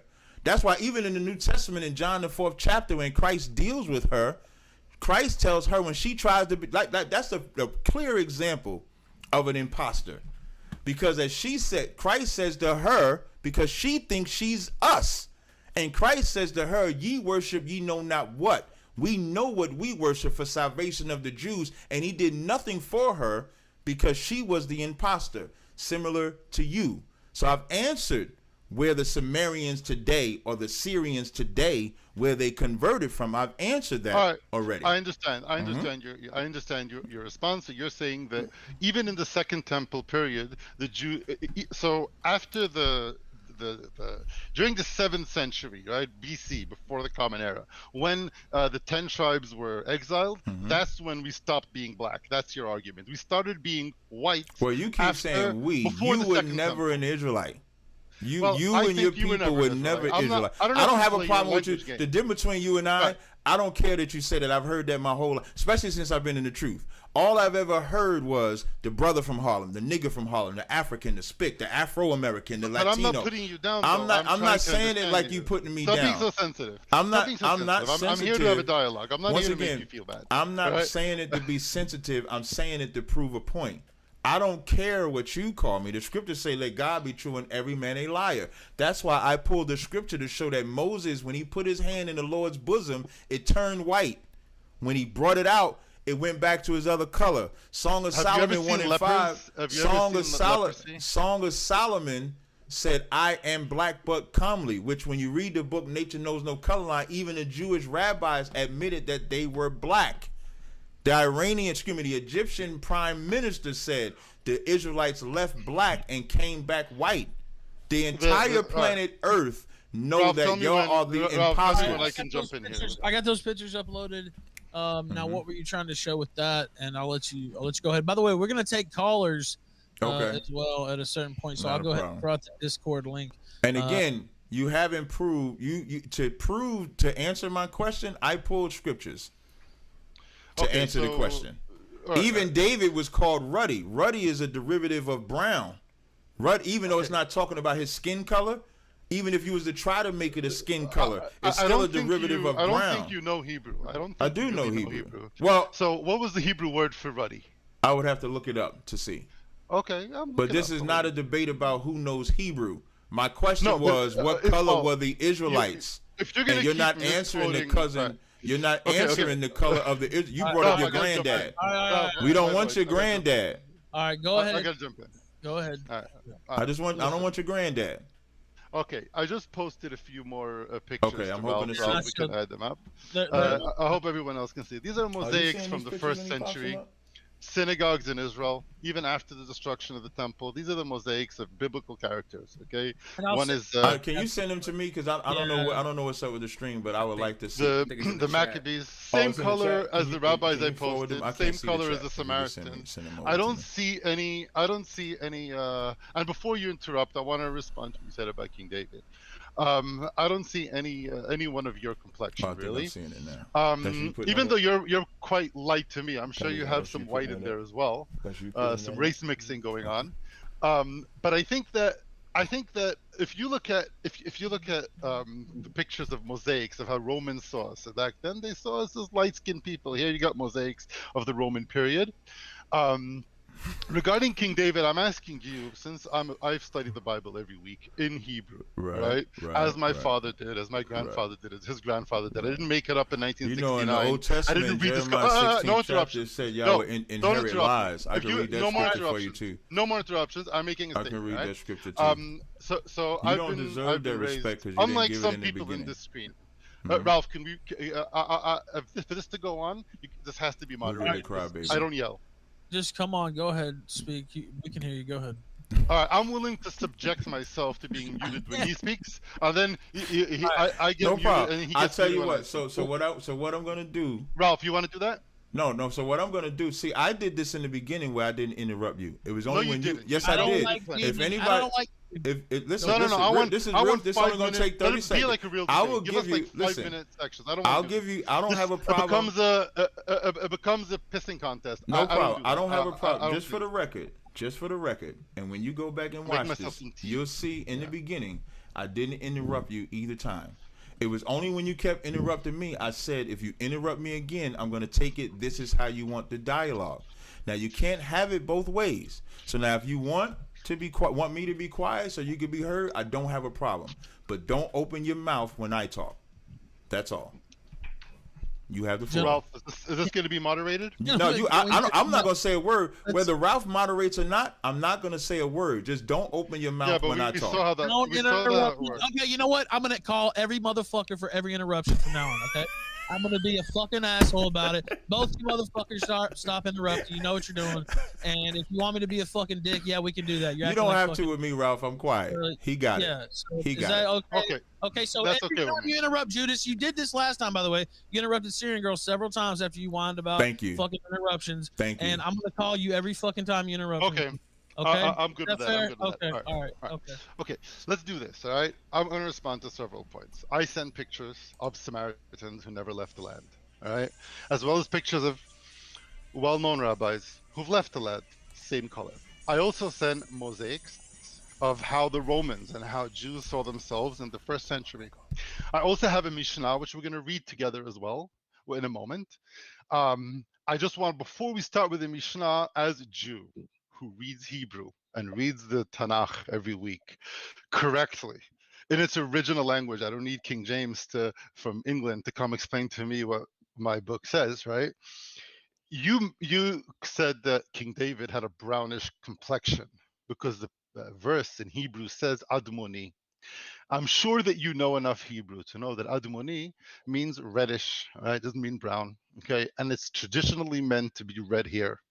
Okay, he was unique in Judah. There were not many Judeans from the tribe of Judah had red hair. And he had red hair. That's how we always understood it.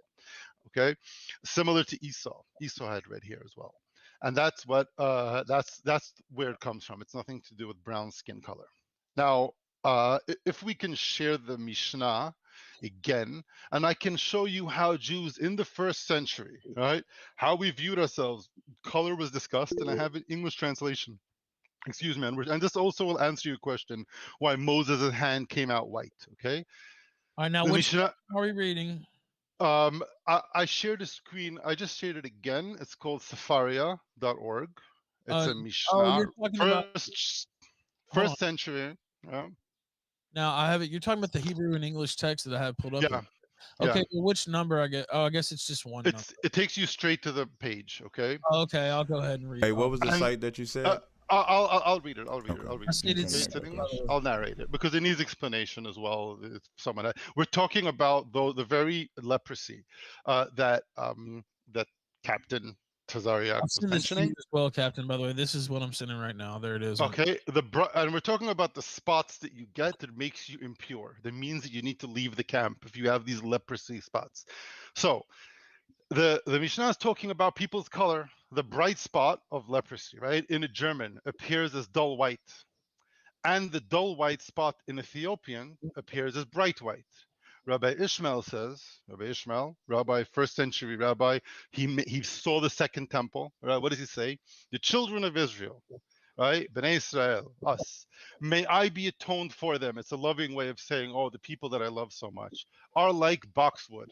Okay, if you don't know what boxwood is, we can bring up a picture of boxwood. They make chess. The white wood in chessboard is boxwood. Neither black nor white, but of an intermediate shade. Okay, so he points out here that Jews, even though German and an Ethiopian can be Jews, because we're discussing leprosy in Germans and Ethiopians, white or black, right? What are we saying? We're saying that the children of Israel, the original ethnic group of Israel, are somewhere in the middle. We're brown. We're not black, not white. That's how we saw ourselves. And the pictures that I brought up, rabbis from the Middle East, rabbis from Europe, rabbis from Syria, we all look the same similar skin color. Few small differences from when converts joined us or when we were violated by our enemies. So that's my answer to you, Captain. All right. It does not mean and it doesn't mean right? that it's impossible for there to be Jewish communities of a darker color. It's been thousands of years since we left the land. It happens. People evolve. It's okay. It doesn't mean that it's impossible that some of the slaves may have been Jews. I don't know about it, but I'm willing to hear you. I get suspicious when you turn to me and tell me that I'm an imposter, because that's what makes me think that maybe there's something fishy here. All right, but I'm listening. All right, now let him go ahead and respond, Can you Captain. get my mic on? I appreciate it. Uninterrupted response for everybody. That was good. All right, thank go you. ahead. Listen, Ralph, I'm fine. You know I'm fine. That's why I'm the champ. I'm good. This, anyway. So, first, your listening skills are still terrible, because even though I brought up ruddy, I actually corrected it when I said even though that wasn't describing his complexion. If you actually paid attention, your wordplay is terrible. But being that you went into the word ruddy, this is the Zondervan Bible Dictionary, if everybody can see and hear. It wasn't written by me or nobody from 1969. It was written by Merrill C. Tenney, general editor, or whoever that is. And when you look up the word ruddy, now, again, I said ruddy wasn't talking about David's skin. But even the red, if you look at a red cow, you know what color that red cow is? Brown. It's just a derivative of brown. So I was right when I said ruddy is a derivative of brown. So now ruddy in the Zondervan Bible Dictionary, page 733. Ruddy, a word used to refer to a red or fair complexion in contrast to the dark skin of the Hebrews. Why do I say that? There's a section in Israel called the African, what is it called? The African, when I was in Israel, I actually met the guy that was heading it. It's called the African Quarter, where he likes to make the claim that his people stayed in there. They also make the claim that they never left. Now, when you say you can change complexion, Eskimos are still brown skinned, even though they're in the middle of Antarctica, probably get sun 2 hours out of the day. So just to correct you, I never said David was ruddy. If you actually listen to me, I said the ruddy wasn't describing his complexion, but you wanted to break that down. My response is, in Deuteronomy, the 28th chapter, like when we talk about laying claim, and I'm saying you're the imposter, and I'm saying we the Israelites. In Deuteronomy, the 28th chapter, can you explain how you fit the curses of that chapter? Ending with verse 68. Only if you can read it in Hebrew for me. No. All right, now This is yeah, not. you got to read it in Hebrew. You claim No. to be Israelite. I want to hear you read Hebrew. No, I don't have That's to. the first test. no, I don't. no, I think no. I was proven enough when Ralph hit me up to actually do this debate. If you want to see me read Okay. Hebrew, you can go. You can go watch videos of Passovers where I sat up there and read. I believe Sinetta put still up there where I read the Hebrew. I haven't seen it. I don't have to prove again. Which verse are we the talking so-called about? white man. Show me the the verse. so-called white man. Show me the verse. The so-called Show me white the verse, man. and I'll explain to you. I just want to how we. Since you Where was asked the- the hold question, I just want to answer his question first, and then I'll respond to that question. A black man always has to prove himself to a white man, and I will not have to do that just because I'm destroying you this evening. So now I'm talking about Deuteronomy 28:15 through 68. You can pick one. So now, so let's start with Deuteronomy 28 and 68. Let's do that one. Oh, let's start with Deuteronomy 28. Let me bring up my old Deuteronomy, my Hebrew Deuteronomy. Yes. All right. Now, what you can 28 do is you can do 16? your greatest impersonation of me and read it in Hebrew. I don't need to do an impersonation of you because actually I wouldn't insult my ancestral language. Oh, so you don't want? Yeah. So I you don't want to offend my language by butchering it Right. the way you guys do. Right? It sounds like you gonna butcher, so then you can't read it then. I'll read it in Hebrew. Oh, go ahead. But Do your best. Do your best I'm not Tazaryach scared to impersonation, read my and you read it in Hebrew. I'm not the one here that's scared to read the Bible in Hebrew. Go ahead. If there's someone in this group that doesn't need to prove himself and therefore insists on reading it in white man's English, well, that says something about your claims to being original, but I'll leave it to you. Now, wait, is this Deuteronomy 28, you said? Yeah, 28, verse 68. That's correct. Okay, I'll go ahead and pull it up in English on the screen, but yeah, go ahead. Good. All right, 68. It's 28, right? 28. Yeah, Deuteronomy. chapter 28, verse 68. Verse 68. Okay, all right. I'll scroll down some. Let's see here. There it is. Turn my mic off for a second. Okay, I'll see it.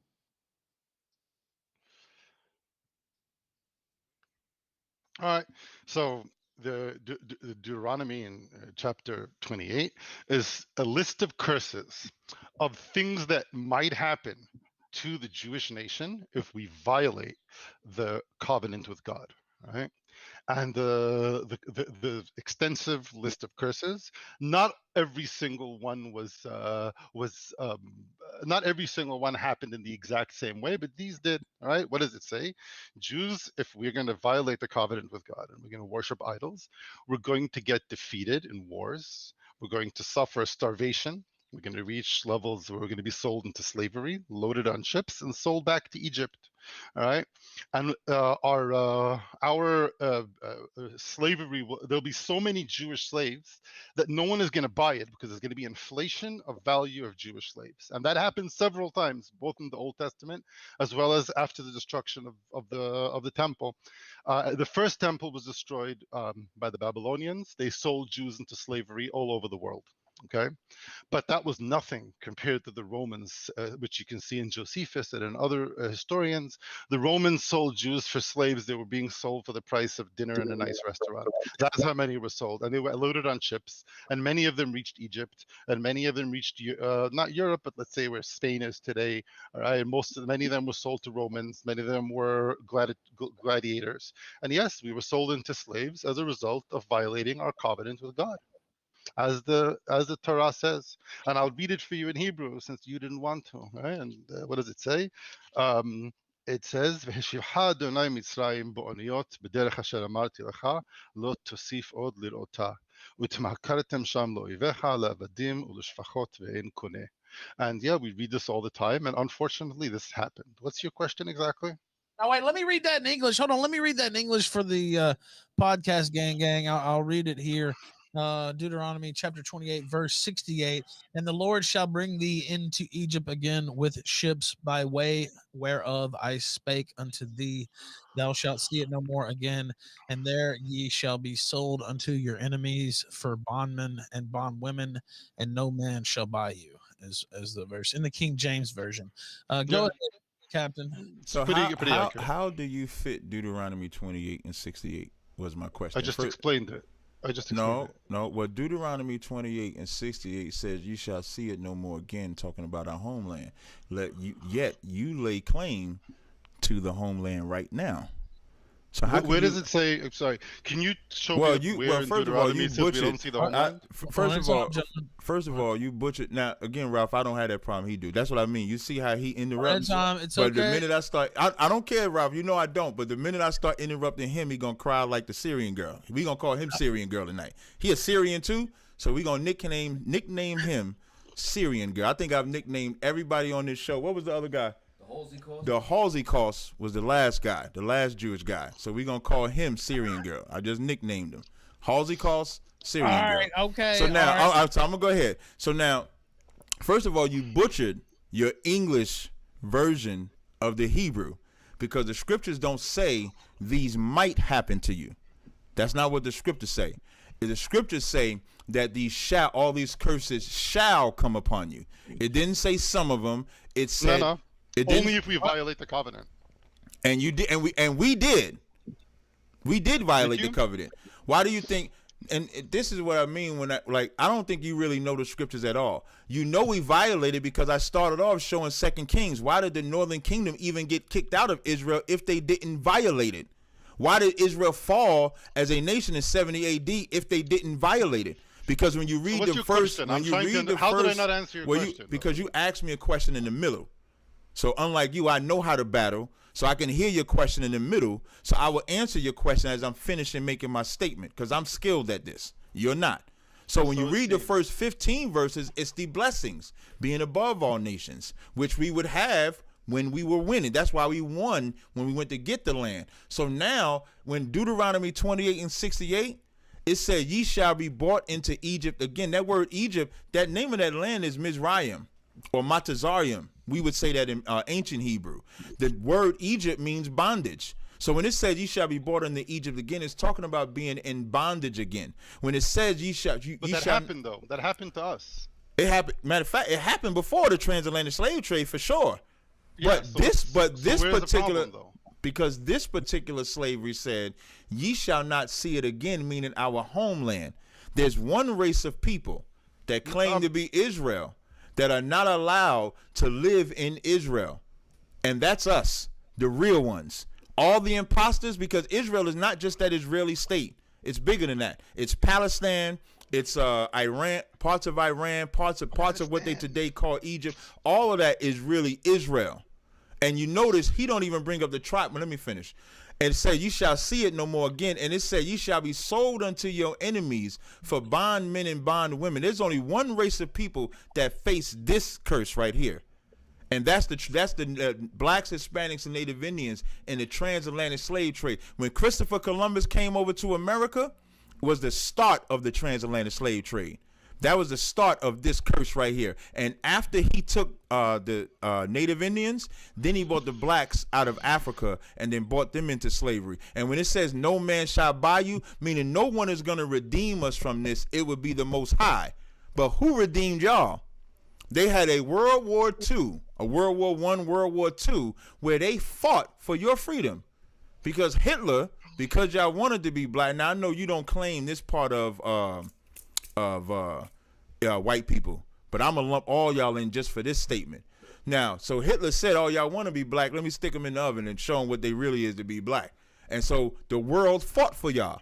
America fought for y'all. Britain fought for y'all. And then they divided Palestine in half in 1948. So if the scriptures say no man shall redeem you, but we know that a foreign nation redeemed y'all, how could you fit Deuteronomy 28 and 68? I can explain that. Please. So, without any disrespect, you misquoted the verse in a few places, and it's obvious that you don't speak. You don't. I mean, you may be able to read Hebrew, and I appreciate that. If I but you could, didn't before grow I up let you with- go. Wait. No, I just want to add one caveat. But- I said if I could. You don't have to let me. I'm asking you if I could. I'd like to finish my statement. No, and then it's I'll- going to and go yeah. right along with this. I'm not changing the subject of what you're talking about. I just want to add to it. I want you to show. I think it's only fair that we honor each other's time. That's why- Okay, I'll let you do this. I'll let you interject, but make it short. Don't No, start at 20 it ain't minutes. even. It's just, all I want to do is when you answer the question, show how you went into that final sure. captivity. No problem. I will. So, first of all, like if you look at the pasuk or verse, I'm sorry, and it doesn't say that you won't go back to your land. It says the context is wrong. The prophecy is saying you're going to go back into slavery to Egypt in a way that you thought won't happen again. In the sense that you left Egypt as slaves, you're gonna go. Some of you, whatever, if you're gonna violate the covenant, are going to go back as slaves, and that has happened both in the destruction of the first and the second temple. It does nothing to do with this transatlantic slave trade. That may or may not have anything to do with it. But as if you want to know when this prophecy was fulfilled, it was fulfilled during the destruction of the first and second temple, where most of the males and a large number of the females of the Judeans and Israelites were sold into captivity. And to Egypt, among other places, which were big purchasers of slaves. That's my answer to you. Now, you said, oh, but it says they're not going to see their land. This doesn't say that in the verse at all. What the verse says, Lo tosif lir'ota, you won't see slavery again. You thought that you're done with the trauma of slavery because we're a nation of redeemed slaves. You're going to go back to slavery. And it's a very traumatic curse that Moses is telling the people will happen to them if they sin. And that's exactly what happened. All right. So it's nothing to do with you guys. I apologize that we can't fit you into this.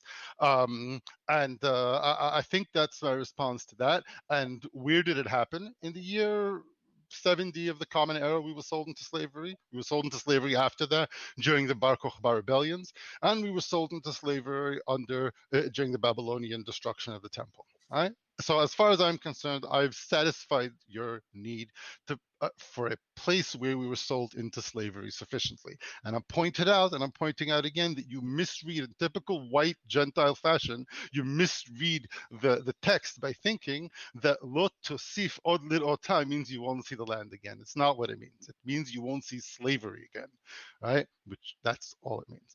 But I'm hearing your response. But Captain, we're going to take calls too. Get in there. We're on Odyssey. We can do what we want. Go ahead, Captain Tazaryach. I appreciate it. You butchered the hell out of that verse. It don't say you shall not see this slavery again in Hebrew or English. It doesn't say that. It says thou shalt see it no more again. The whole reason you didn't explain. What should you not see again? What you won't see again is your land. That's why it says, thou shalt bring thee into Egypt again with ships by the way whereof I spake unto thee. Thou shalt see it no more again. This is the final. This is like, if you look at all the curses from verse 16 on down, this is the death blow to Israel. That's why you would have to show. This is the whitest reading of the verse that I've ever seen, bro. This the who reading? The who this reading? Is so fucking white. You said such a white reading. White this is reading. The whitest reading. If this was how a white Gentile who never spoke Hebrew in his life, never read the Bible in its original would interpret it. If this was a white, for you. If this was a white reading, I wouldn't fit this at all. This wouldn't say what it says.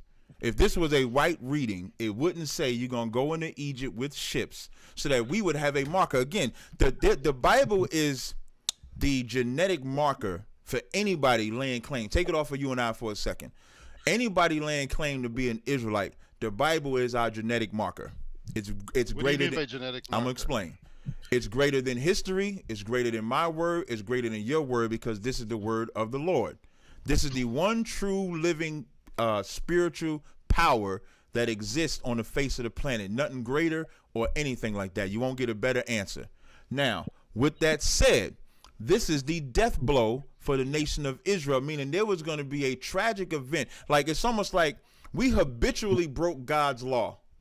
And there was going to come a time where the Lord was going to get fed up with us habitually breaking it, and he would destroy us. And that's what this slavery was. And there's only one race of people that fits that. There's only one race of people. Excuse me. When I say one race, I'm being disingenuous to my people. The blacks, Hispanics, and Native Indians today are the only people that fit not only this curse, but the curses that predate it.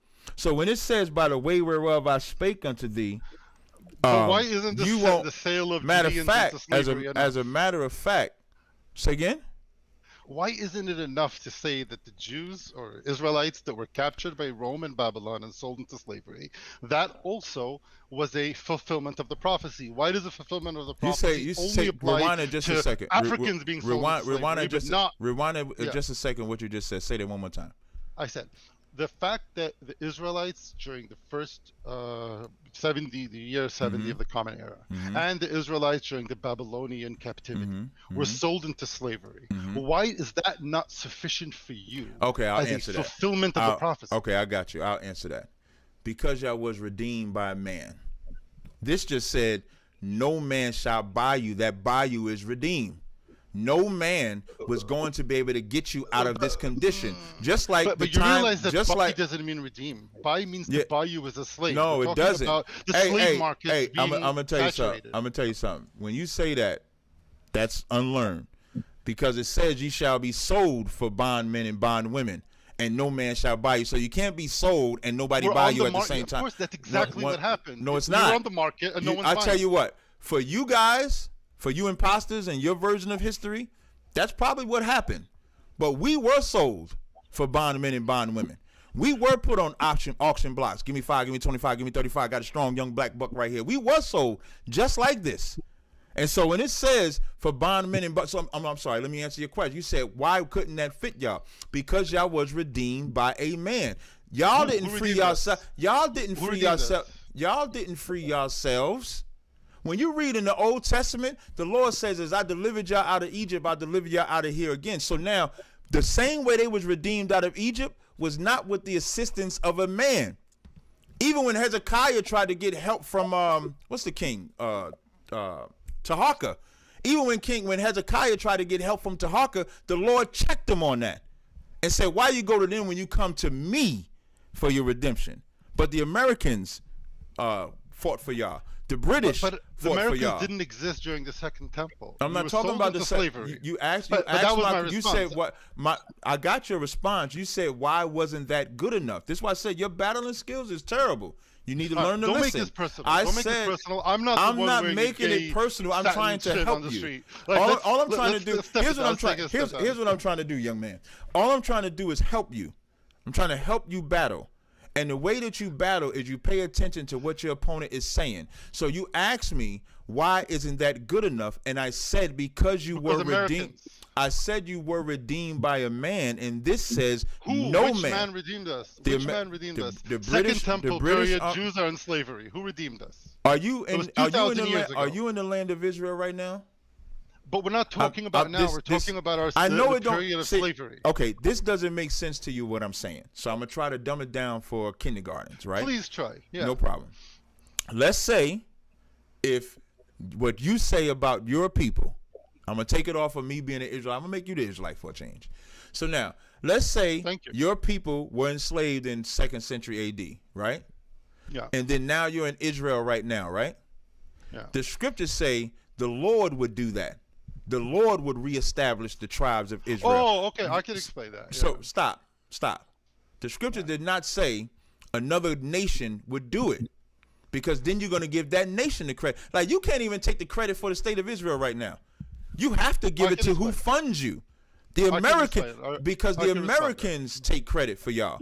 They fund y'all at $3.4 billion a year. They're the reason your military is so great. The British fund y'all.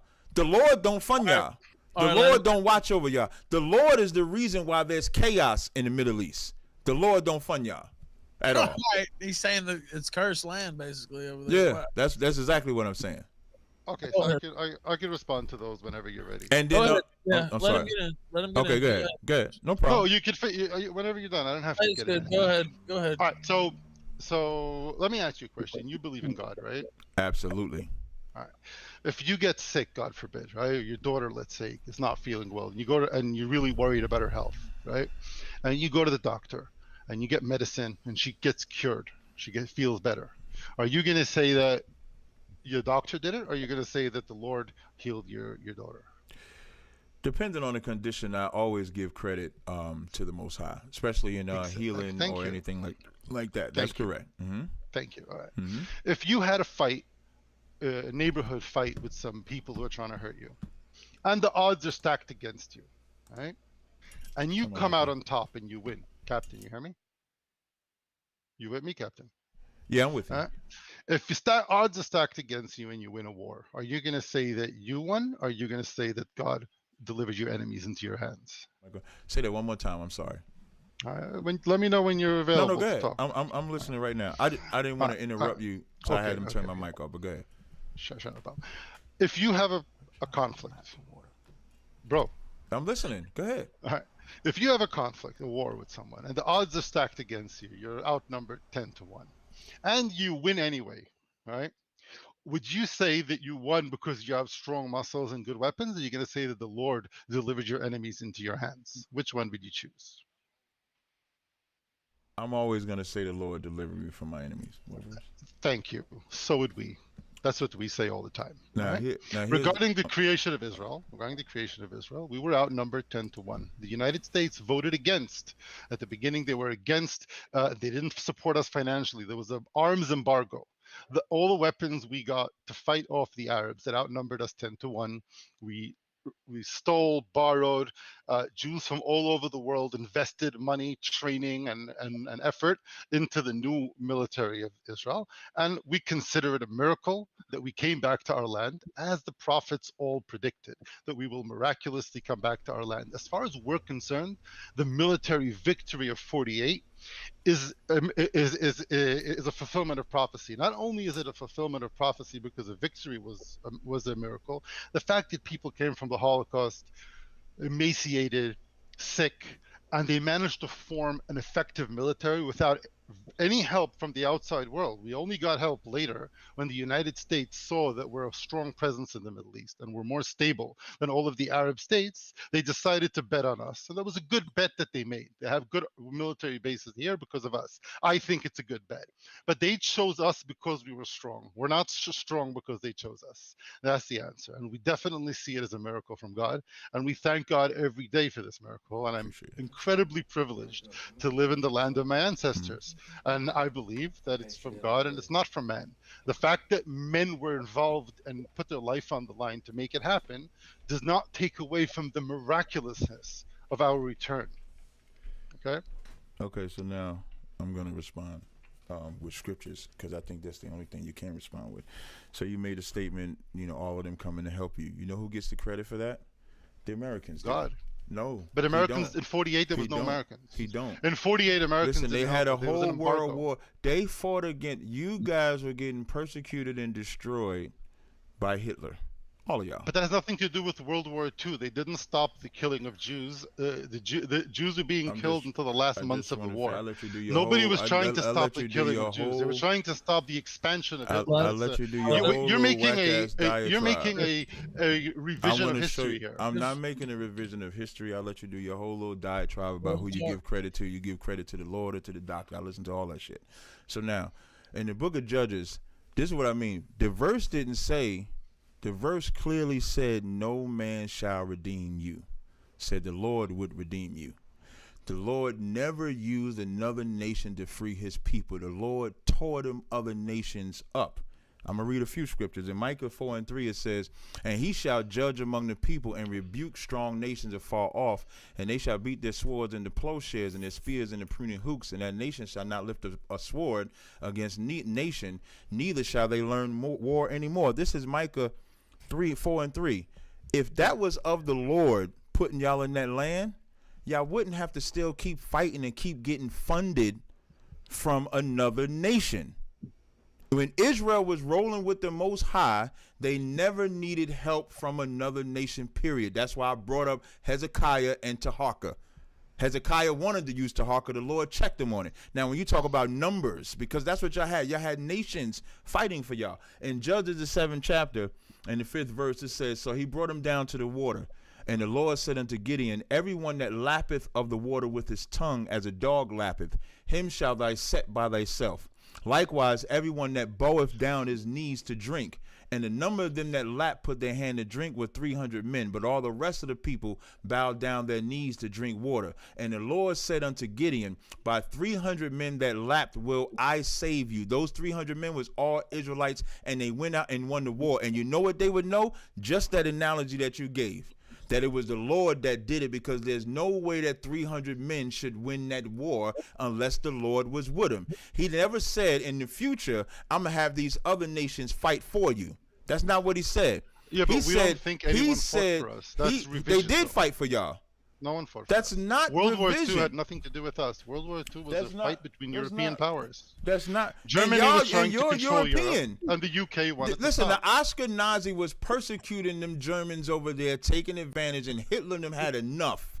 And they fought against y'all. And the Jewish people in America, people in America, no, they were sick and tired of Jews, right? They weren't sick and tired of y'all. No, they didn't call y'all the Jews.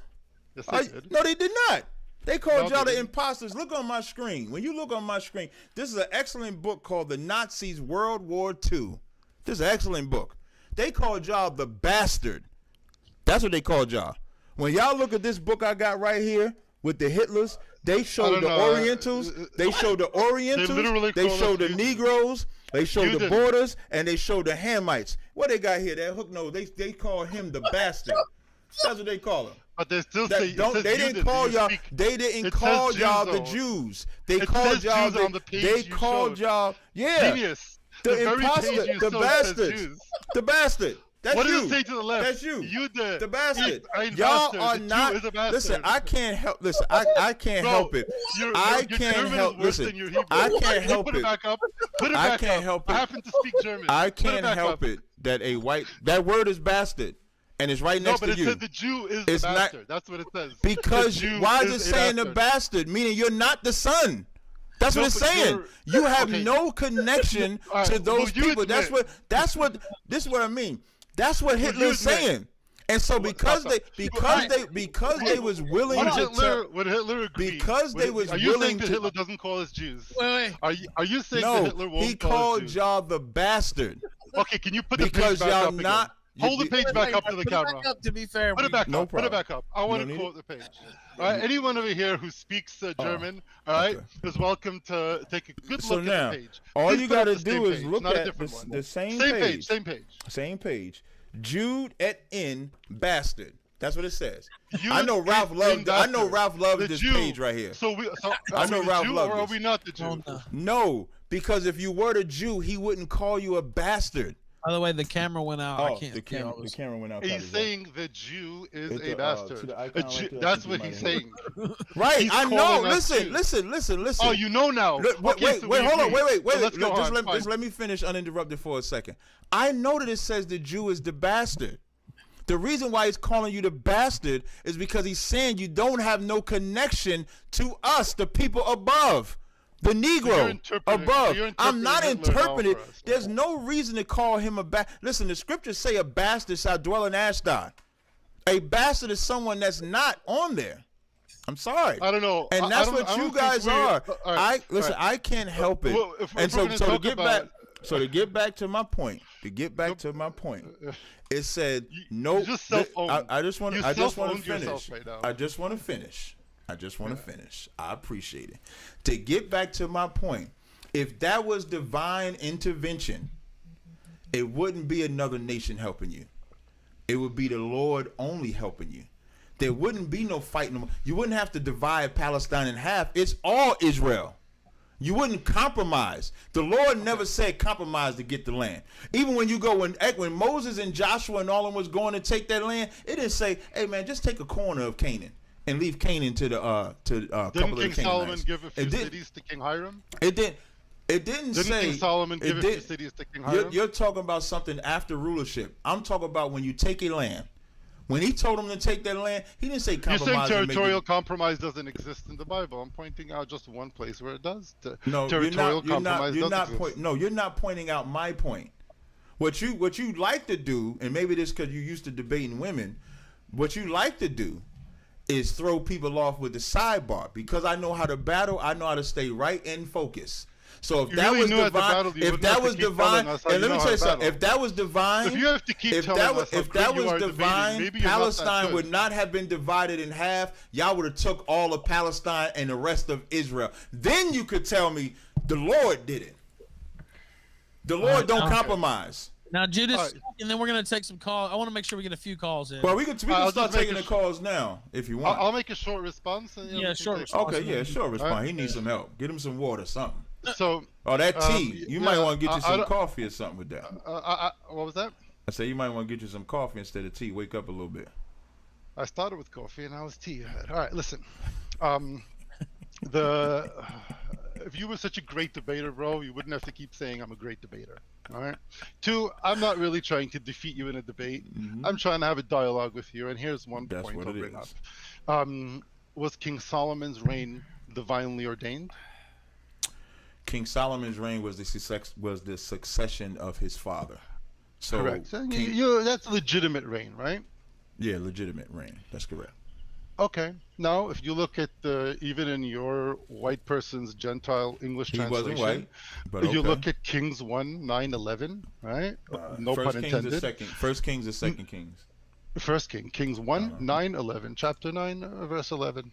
King Solomon gives 20 towns into Galilee to Hiram, the king of Tyre, because Hiram had supplied him with cedar and juniper and gold that he needed for the temple. Right. So territorial compromise is not something that doesn't exist in our history. It's not something that doesn't exist in the Bible. It doesn't mean I want to give the Palestinians anything. I'm right wing. I don't want to give them nothing. But if we made a final agreement and we had to make deal with and give them a few cities and live at peace with them, I would be fine with that. If they really wanted peaceful coexistence, I would be okay with that. But that's a side point. I don't think that that's a real argument that if it was from the Lord, then you can't have compromise. King Solomon was willing to compromise. The second point I want to make out to you is that as someone who, I think you do spend a lot of time reading the Tanakh, I mean, at least in the Goy English translation. And I think that you could recognize that throughout our period, the Israelite period, most of the time we were not following the covenant with God. We were not really monotheists. We were worshiping idols. We were corrupt. Even in the time of King Solomon, corruption began in Rehoboam and in the following kings, right? It was a lot of corruption, a lot of idolatry. And therefore, when the covenant is broken, bad things happen. Israel today is still the same Israel that was back then. And unfortunately, as of today, Israel is still not really following the covenant. I'm not going to pretend that the state that I live in is following our ancient covenant with God. I agree with you that we're not, and I agree that we should. I don't agree that we're imposters. All right. It doesn't mean that you're an imposter. I didn't see any evidence yet, but if you produced actual evidence that you're one of us, you'd be accepted as a brother. But as long as you sit there in the streets with your gay satin robes and performative symbols and insignia and yell in the street that we're not who we've always been and you're the real us while reading from English translations and mispronouncing Hebrew, it's hard to take you seriously. I'm trying. I'm giving you a chance. So far, I have not seen any evidence. What I've seen is a claim.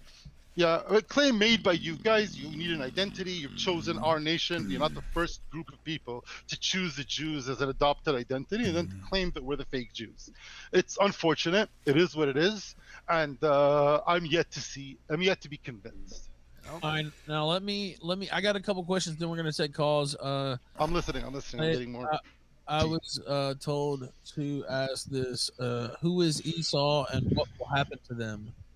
For both of you, I was told. Oh, what about that, I Captain? think you need to get some water. So for us, Esau is I'll read it from the Bible dictionary. So Esau is what today would be the Caucasian race or the Europeans or the so-called white man. So there's 2 points of to note. Esau's name was changed to Edom, and so I'll read the Bible dictionary of what will befall him in the end time, so nobody won't think I'm wishing any evil to happen to these people. So now Edom, and when you read the book definition of Edom, which is Esau, so I'm gonna start in the beginning. So it says Edom, Edomites. It says the nation and its people who were descendants of Esau. Which is the white man that exists today. And at the end of it, it says Edom figures predominantly in the prophetic scriptures as the scene of great future judgments. She is the only neighbor of the Israelites who was not given any promise of mercy from God. So she's the one race of people that won't get any mercy from God. But that's the white person. Like we say so-called white man because really by race or nationality, they would be what you would call Edomites or Esau. So that's the white man today. Now, what would you say to that, Judas? What about Esau? Esau was the brother of Jacob, right? I don't think it's white. I don't think it's genetically the white man. I think that white man is the Europeans, and Esau were basically our cousins. So they looked sort of like us, the Idumeans. Were Esau. Some Arabs are probably descended from Esau. The prophecy of the downfall of Esau, as far as I'm concerned, has already been fulfilled in the Second Temple when the kings, the Hasmonean kings, conquered Edom and enslaved some of them and converted most of them to Judaism. In fact, King Herod was an Edomite, right? Idumean. It's literally an Edomite. Today, I know that some Jews, as well as many of you guys, try to transpose the concept of Esau as an idea onto the Catholics or onto white people or onto Romans. I don't buy into any of that. I'm a practical guy. I don't need to recreate ancient biblical curses and transpose it into new people. As far as I'm concerned, the prophecy of Esau being defeated and subdued has already happened, and now we're in the age of Israel in the Middle East. We're the superpower of the Middle East, and Esau is nowhere to be found. They've been subdued. All right, now I also have this. Now there's a verse here. Ask who this verse is describing. I'll start with you, Captain. I'm going to read the New International Version because it's just Okay. They said, "For the Lord your God will bless you as He has promised, and you will lend to many nations, but will borrow from none." What verse is that? This is Deuteronomy chapter 15, verse 6. Deuteronomy 28, verse what? No, chapter 15, verse 6. 15, verse 6. It says, "For the Lord thy God." Yeah, for the Chapter Lord. what? Chapter what? Chapter 15, verse 6. Which book? Deuteronomy. Oh, it says, "And the Lord thy God blessed thee as he promised thee, and thou shalt lend unto many nations, but thou shalt not borrow, and thou shalt reign over many nations, but they shall not reign over thee." What this is talking about is when Israel, in Deuteronomy the 28th chapter, or even in this chapter, what this is simply just saying is that when we're in our state of power, we'll be the ones that's helping other nations, I guess, build themselves primarily through the law. Like a precept for this would be like Isaiah 2:1 when it says, "Many nations shall come up and say, let's worship the Lord." And then the latter part when it says, "And they shall reign over many nations, but they shall not reign over thee." That's us having a ruling authority. Like there is no nation that we would report to. Every nation will report to us. It's about having dominance and being above all nations. That's what it's talking about. All right. Now, what about you, Judas? I actually don't disagree. That's pretty much what the prophecy is saying. That's the one verse that Captain Tazaryach got correct. Wow, we just had an area of agreement. All right, let's take some callers. I didn't expect that. I didn't see that coming. I'm kind of. When he's right, he's right. Yeah. I've been right all night. By the way, I brought in that guy, and he's got his TV on or something. Yeah, I heard the music in the background. You gotta tell him to mute it. Yeah, I don't know what he's doing. I don't know what he's got going on. He's got to go though. Walrus, go ahead. You're on the kill stream. Sir. Oh, you know what? I know what it was. That was my fault. I'll bring him back in a second. They couldn't hear me because I was muted in Discord. Go ahead, Walrus. Sir, hello. Yes, hello. Speak. Yeah, sorry. I was having trouble between the stream and everything that's going on. I hope you're doing well, Ralph. I am. What do you got for these guys? So, I've heard a lot of discussion about who are and are not the real Jews. And I have a quick question for you. Judas Maccabeus, my question for you is this. The Pharisees offered Christ unto and said that his blood would be upon them and upon their children. Why is there any discussion of who is saved by their blood when it is offered that one is saved by their faith through Jesus Christ, who is the Messiah, who died, was crucified, and rose from the dead to the glory of God our King? Maccabeus. Can you summarize the question? Because I'm not sure I understood you correctly. I don't want to answer the wrong question. Can you repeat that? My answer to you, my question to you is this: I'm a Christian. We couldn't tell. Idea, yeah, just Why about does something. Honor and serve him. Why are you spending all this time arguing about who is the rightful blood of Abraham when you aren't saved by your blood? You were saved through the faith in Jesus Christ.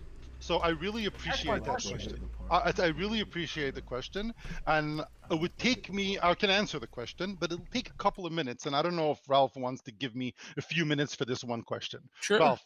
Yeah. All right. Okay. So what's your name again, sir? Laurus Aurelius, sir. Laurus Aurelius. Okay. So I'm going to introduce you, and this is something that maybe even the captain might agree with, to our pre-Christian notion of the Messiah and of faith. And if you understood how we viewed faith and how we viewed Messiah, you would understand why we reject Jesus Christ as a Messiah. Okay?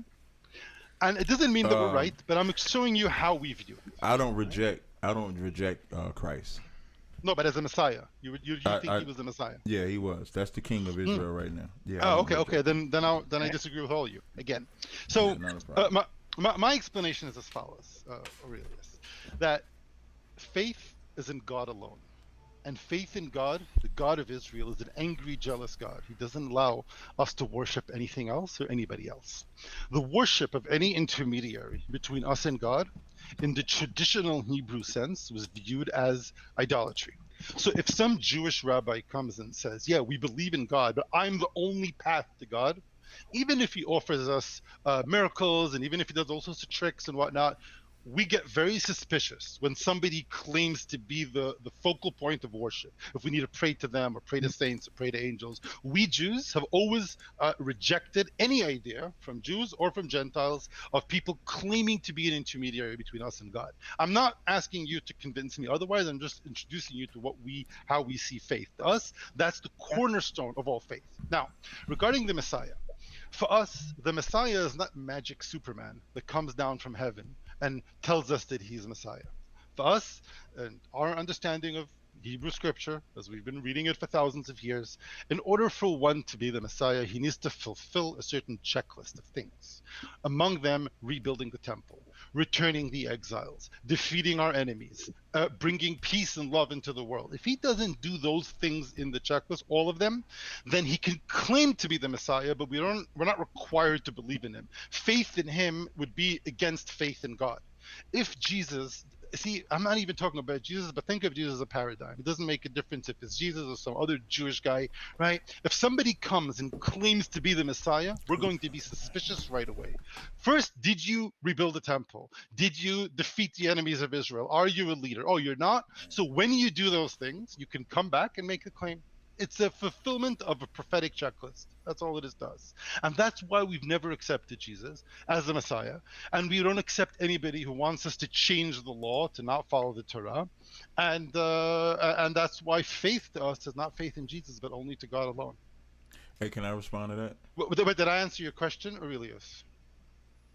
Well, I would like for Captain Tazaryach to offer his response before I appreciate that. All right, So Walrus, I'm gonna have to move on. I'm not gonna. Mine won't be as long. I don't know if you want to have him listen online or whatever. Well, go ahead. I'll let him stay. I'll let him get a quick response. Yeah, no sweat. When everything he said is the proof that they're false because they're living in a land that they say was divine, but when you compare it to the scriptures, it doesn't match. When he also said that they don't worship, when he also said that they don't worship a man, that's also a lie. When you go to 1 Chronicles 29:20, it says, and David said to all the congregation, now bless the Lord your God. And all the congregation blessed the Lord their God of their fathers and bowed down their heads and worshiped the Lord and the king. That's in your book. Second thing, when Moses was given, when the 10 Commandments was being said. Which verse is that? Which verse is that? 1 Chronicles 29:20. They worship the Lord and the king. So you're a liar. The second thing, didn't worship the king. It says they worship the Lord and the king. That's what it says. Pull it up. I didn't interrupt you when you gave that whack at. I didn't interrupt you when you gave your whack diatribe. This is what I mean. So anyway, so now also we before Christ came, we listened to a man. We did everything according to the mouth of Moses. Why? Because the Lord was speaking to all the children of Israel when he was giving the 10 Commandments. And as they see in the thunder and lightnings, what did the people say? Moses, you go talk to the Most High and we'll listen to you. So to say that we don't listen to a man to go to the Most High, that's a lie. Because everything we do that comes out of this book is from a man, including Christ. And when Christ reigns as king, every knee shall bow. There won't be a knee up on the planet Earth. Every knee will bow to our King, Yahweh Shah Mashiach. Just to answer your question. Let's add one thing. Yeah. Just real quick, too, right? He wants to turn around and say as to why they don't follow Christ. This is the real reason why they don't follow Christ, because they're following the Ashkenaz tradition that was started in 740 AD when the Khazarian Empire, who they descend from, converted. You understand? So now, once again, when some chieftain Khazars discovered Judaism, they were intelligent enough to perceive that it was in some ways the parent religion of both Christianity and Islam. Judaism presented a solution to the Khazarian geopolitical problems, meaning what? By them being able to deny the New Testament and the Quran, they would have to stay away from Byzantium, which was a Christian empire, and away from the Quran and the Muslims, so they could maintain a state of neutrality. They deny Christ because that's the traditions that the Ashkenaz started. That's the answer. Now, Walrus, thank you, man. Real quick, you got something to say real quick. All I was going to say is a final question is, if this is the case, if the Jewish people have been so reticent to affirm a man as the Messiah by the ideas that Judas put forth, why is it that there were a number of men who claimed to be the Messiah the Jewish people readily followed, which ultimately led to the destruction of the second temple by the Roman Empire?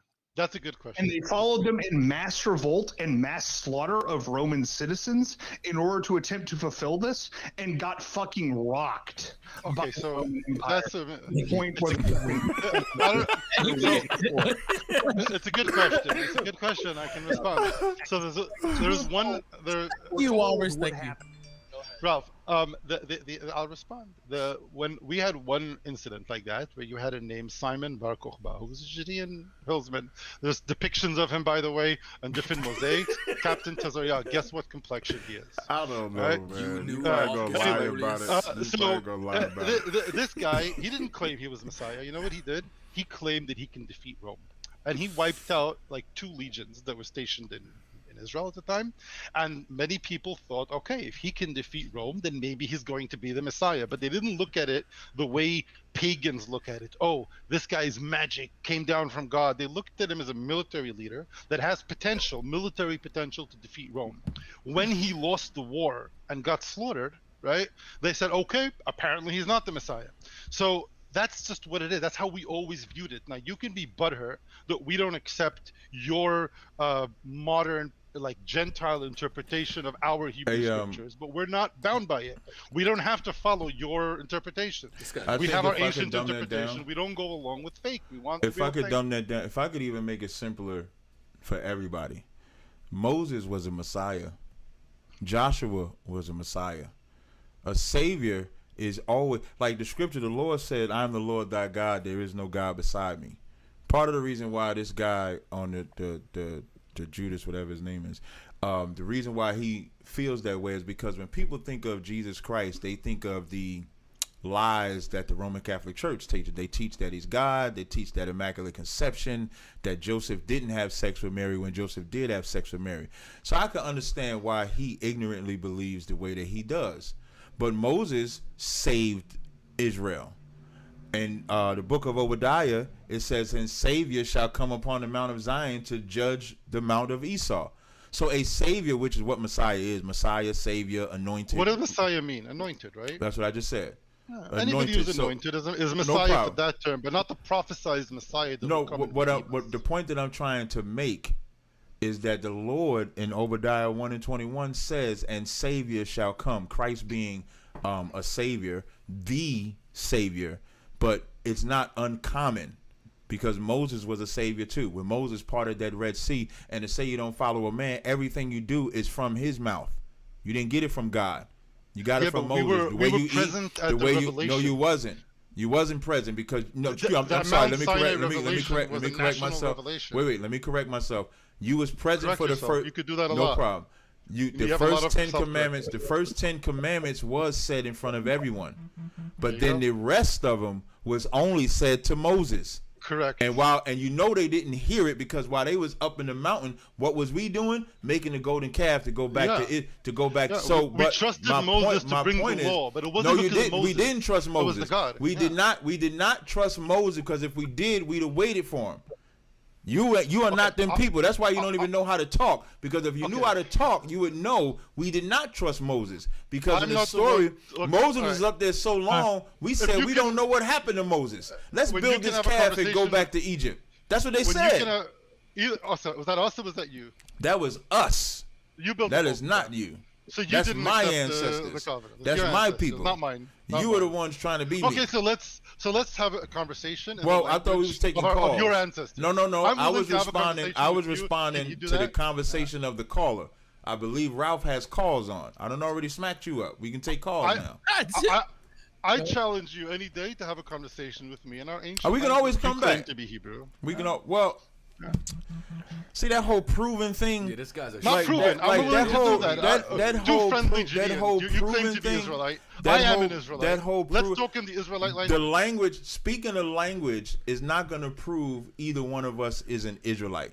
And this is a tactic that white people do to black people to try to think that they're superior. But you can't. I thought you're not black. I thought you're Israelite. I also said black is a blanket term, just like Hebrew Israelite. You got to learn how to battle. You got to learn how to battle, young man. I can teach you. Apparently, you need to learn Hebrew. I can teach you that. I know Hebrew.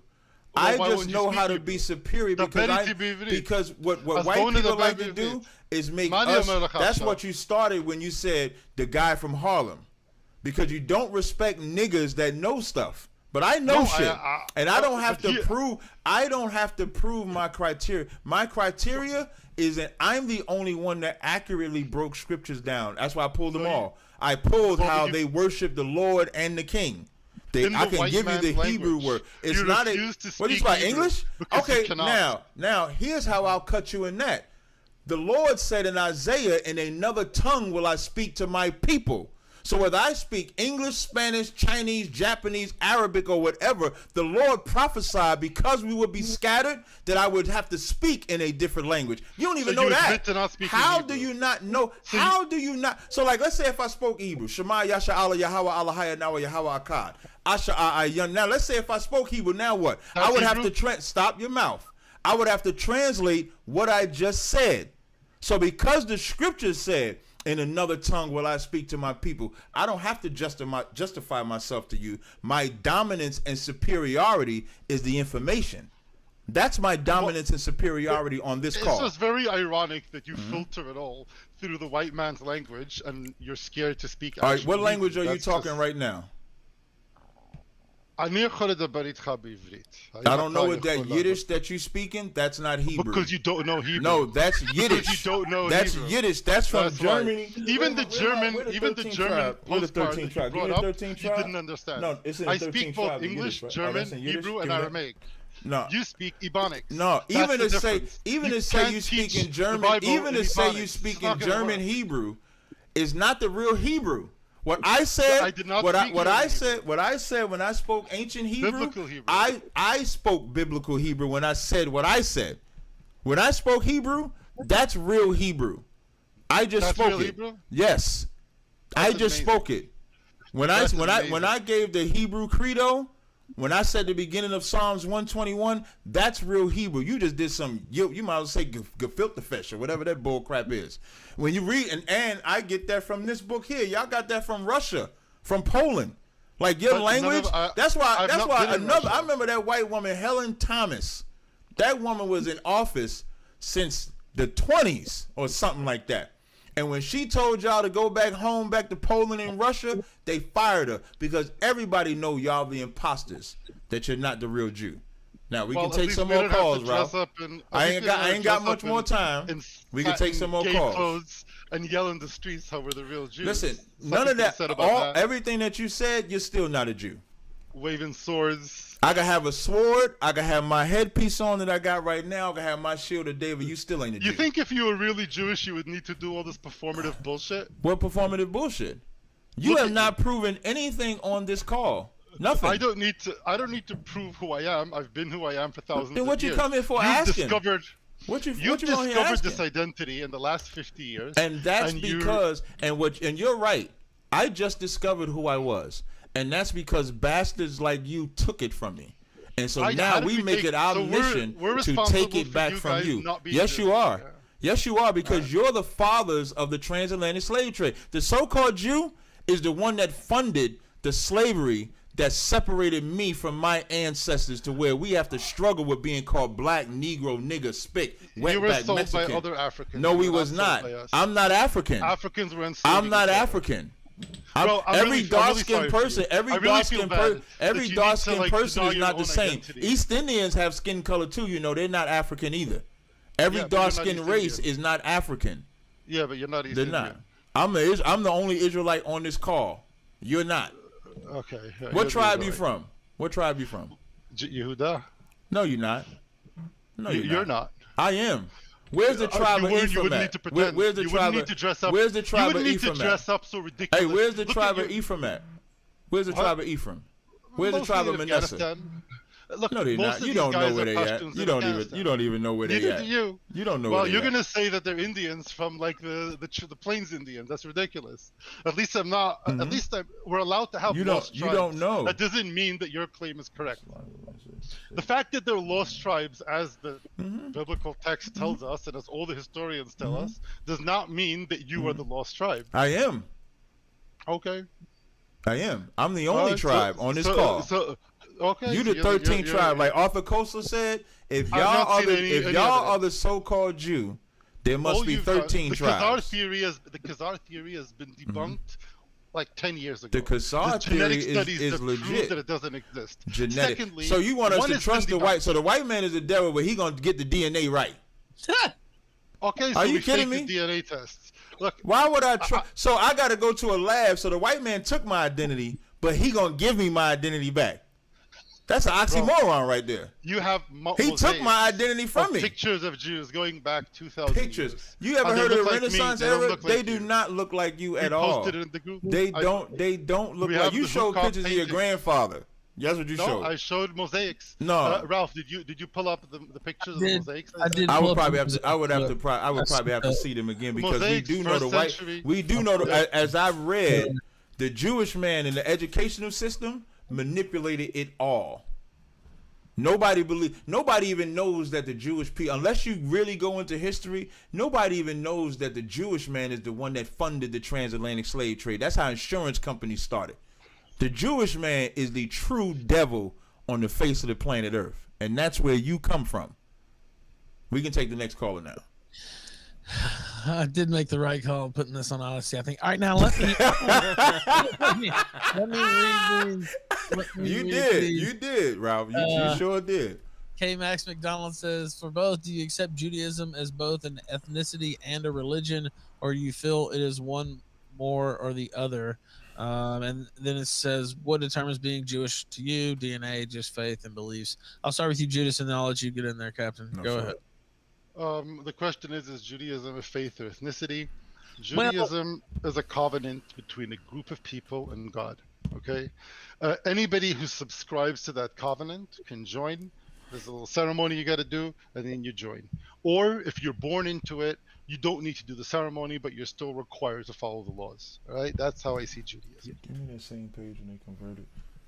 So anyone can. It's a covenant between a nation, an actual ethnic group, and God. But we accept others who want to join us sincerely if they're willing to follow the rules. Like Yahweh on the mount when he checked them. So it's a bit of both. So Judaism is a religion just like Couldn't stay up one night. Christianity and Islam is a religion. I wouldn't have said that. In 640 AD is when they converted to Judaism and made that a belief system. That's why even he said you can convert to Judaism. Biblically, you are an Israelite if your daddy or if you come from the seed of Israel. There's no such thing as a spiritual Israelite or converting or anything. What about Ruth? Ruth was an Israelite that lived in the plains of Moab. That's what Ruth really? was. Yes. But Yes, why it- does it say she was a Moabite? Just like it said Elijah was a Tishbite, even though Elijah was a Levite. Elijah was an Israelite from the tribe of Levi, but they called him a Tishbite because that's the land that he lived in.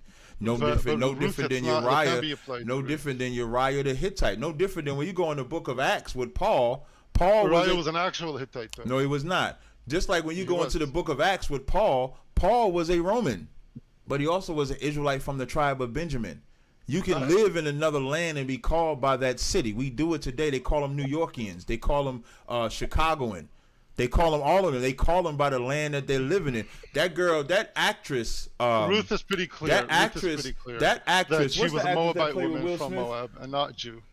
I think that you're reading as a tortured reading. No, I'm not. It's pretty obvious that she's from Moab. Nobody wanted to accept her for that reason. Example. She faced discrimination. I got you. Why did she face discrimination?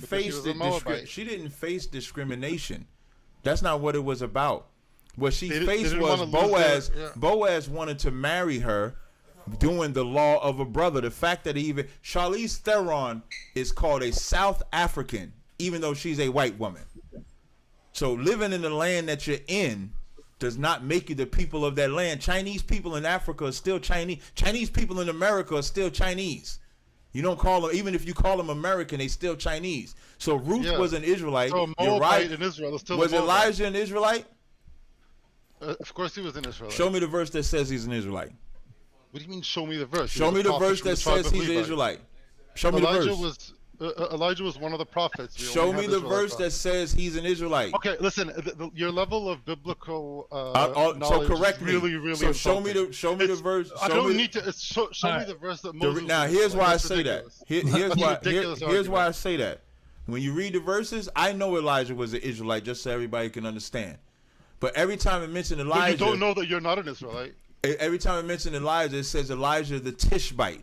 1 Kings 17:1. Why is it even calling him a Tishbite if he's an Israelite? Because you could be called by the land that you come from. You can be called a Bethlehemite. David was called a Bethlehemite. So being called by the land that you're from don't mean you're of that land. It just means that Caleb was called a Kenizzite, even though he was an Israelite. But when you go up Caleb, it says Caleb the Kenizzite. But he was an Israelite. Rode with Joshua, spied out the enemies. These are all Jewish cities. These are all Jewish cities, though. Kenizzite is not a Jewish city. Stop. So now they was coming out of Egypt. Caleb literally conquered it. That's why he was given that name. He was called the Kenizzite.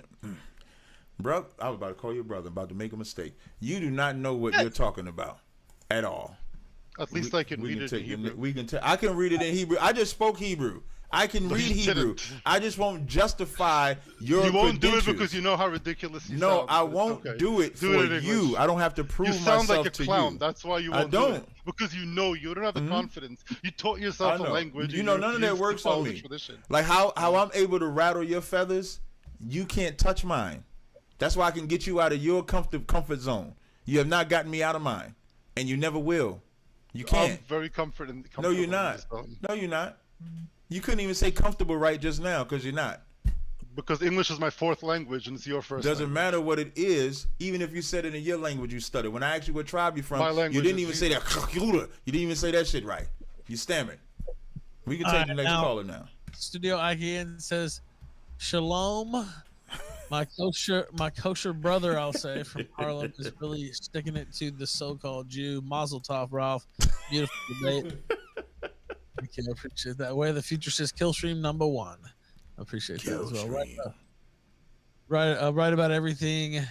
Says Viva la Killstream. He also says Jew debate. It's a little insulting when he's a black imposter Jew. He thinks you're the imposter, so that's an anti-captain. No, that's fine. It's not how I thought white boys. Well, it's not how I thought White Boy Summer would start. 37 says Captain. That's true. I didn't really either. Godzilla 37 says, Captain, what are your thoughts on the Dunning-Kruger effect? I don't know what that is. I would have to be brought me to I can read the Wikipedia, but basically, stupid people overestimate their ability, I guess, would be a way that they. You wouldn't know the Dunning-Kruger effect. It would take a lot of self-knowledge to understand the Dunning-Kruger effect for you. All right, now Critical Thinking says, Judas, I enjoy your showing on the kill stream. However, you have to understand what blood sports is. You don't get to interrupt every 2 seconds, then demand the floor for yourself. Hope to see more from you, he said. That always sounds disappointing. K-Max McDonald says, for both, what is your view on Jesus Christ? Is it the traditional view that he was just a prophet and not the Messiah? what is your view of the Islamic prophet Muhammad? Now we talked about a little bit about Jesus, so you can weigh in a little bit more on that too if you want. But Prophet Muhammad. What was the question? What is your view on Jesus Christ? Is it the traditional view he was just a prophet and not the Messiah? Oh, I'll make it simple just for time's sake, because I think we kind of hammered the whole Messiah thing. We just believe he's the Messiah. He's the king. That'll make it simple. Okay. Judas, you talked about a little bit too. I don't have anything to add about Jesus. You asked about Muhammad. Look, what do I think? He asked, "What do we think about Muhammad?" Yeah, he asked Muhammad too. Oh, Muhammad's a imposter. The Quran is toilet water. If you want to get you a good fire started, you took that Quran, that fire will burn better than anything on the planet. What? Go ahead, Judas. All right. So even though we have a conflict with Muslims at the moment, I have respect for the Islamic civilization, and I do not hate the Quran. I don't think it's divine. I don't follow it, but I don't think it's impossible for God to reveal himself to different civilizations and different languages and in different ways. That's fact that Muslims are monotheists, when the Old Testament says God is only for Israel, there is no other God. Take it easy. Take it easy. I'm just surprised you said that. Yeah, so surprises. I think that it's okay for different Does civilizations. God think that? Can I finish my statement? Oh, don't be so touchy now, man. Come on. I think that it's possible. He interrupted all night. I think it's possible for there to be multiple revelations, and I think that the Quran, I don't think it's a revelation. I don't know, I don't judge them, but I don't have any hatred for the Quran or for Muslims for being Muslims. I respect the fact that they're true monotheists, and I'm fine with them as long as they don't attack me. If they attack me, they'll lose, but as long as they don't attack me, I have no beef with them. That's the truth. Meanwhile, he's reporting live from a bunker. There were a couple of Infinite Slick contributions earlier. I'll read those after because they're not really related to this. But thank you, Infinite Slick. I'll shout that out. I see CGI Seagull said, "Thanks everybody for amazing show. Question for Judas and the captain: do you have any theories about the present day location of the Ark of the Covenant, or was it destroyed?" You want to take that first? I know you're so skilled at the Bible. Regarding the Ark of the Covenant, no comment. All right. What about you, when you go in the book of Maccabees, I'm just trying to get the first chapter, First chapter, yeah. Not first chapter. Is it first chapter? It's first Maccabees, and I think the 5th or the 6th chapter. It's in and you go in the book of Maccabees in the 5th to 6th chapter. Jeremiah. I'm about to say Jeremiah. It's in is it in Mount Zion? Mount Moab. Mount Moab. When you go to the book of the Maccabees, you'll get that in there. That's where it's at. Oh, that's where it's last recorded at. K. Max McDonald says, "Does Captain Tazaryach believe Israel is his holy land, and then who does it belong to?" Yeah, I do. That's why I went there and visited it. Israel. Now you dropped that casually into the conversation. Oh yeah, I did. It was actually great. I was out there for I took off for like 14 days because you got to get adjusted to the time zone because it's so pushed back. The flight is long as hell. So I was out there total of about 8 days. Visited everywhere. I plan on going back. But yes, that does belong to us. Now, will you hang out with Judas and have lunch? And you're invited. You're invited. Probably. I'll have you over. He might kidnap me. Y'all might not hear from me again. I'm gonna use your blood. Listen, that's what you like. Listen, you are bringing out the spirit because y'all eat and drink blood. That's what y'all do. Oh my God! All right, now he looks like he sells organs. Yeah, he look like he put some blood in that tea drinking on the right black there. Market. Green Danger says he got a liver in his freezer right now. Green Danger says ends in the chat. Let's go. Jeff TV says great content, very entertaining. Thank you for that. I got about maybe 10 more minutes, maybe. Yeah, I'm gonna rush through the callers real quick. Then we're gonna rest this up. We can see. Oh man, you know what? Lightning round. Go ahead, Dingo. Dingo. Oh, remember this guy? Oh yeah, Dingo. Dingo. Dingo, sir. Yeah, Dingo. Come on, Dingo. Come on, man. I think Dingo. I called him. I nicknamed him too, right? Didn't we call him Dingbat? Dingbat. Yeah. You did. Yeah. We had a with you and Dingo. Hey, so you should feel good, Syrian girl, because I nicknamed everybody on here. Now he just dropped out. I'll try him again. Dingo, can you hear me? We'll rotate him. You know what, Dingo? If you can't hear me, I'll try you again here towards the end. Dingbat, it might be hard for him to work that. Juan Carmel, go ahead. Hey, what's up, buddy? How you doing? Doing great, man. Lightning round, go ahead. Lightning round. So, I wanted to mention something here. So I'm planning on taking a trip to Tibet sometime in the near future. And I know Sudan's in Bhutan, but did you know they do sky burials in Tibet? They're fucking fantastic. Is that true? I hope you die when you jump out of the plane there. That'd be cool. Wow. Sudan, go ahead. Lightning round. That was savage. Sudan, you there? Oh, we can't hear you. Oh, man, the callers are completely dropping the ball. Even the trolls suck. Holy shit. Hank Scorpio, go ahead. Hank Scorpio, are you there, sir?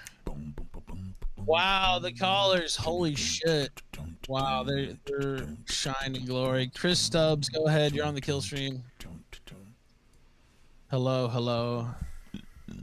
Yeah. Can you hear me? Yes, go ahead. Okay. Hey, I just want to say real quick, this debate just seems so pointless and misses the mark entirely. It's actually hysterical watching two supremacists argue over who has the right to be a supremacist. I mean, God, this itself must be proof of God to have such divine comedy. What's your nationality, if you don't mind me asking?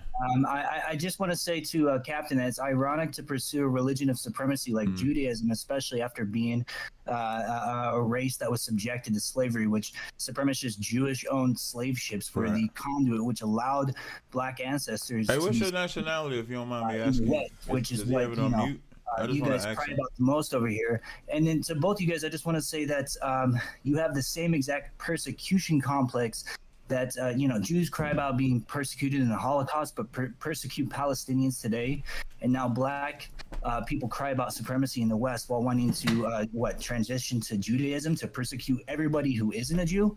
And that's about all I have to say. And thanks a lot. Great show. Chris Stubbs, thank you. Go ahead, Captain, if you want to No, respond. I only wanted to respond if he was going to stay on. He just sounded like he was just getting it. I saw him tweet that. Yeah, all I'll say is that I'm not a supremacist. I don't think I'm better than anyone. Yeah, there's no way for a black man to be a supremacist.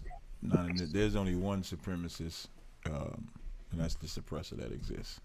Serpentarius, go ahead, lightning round.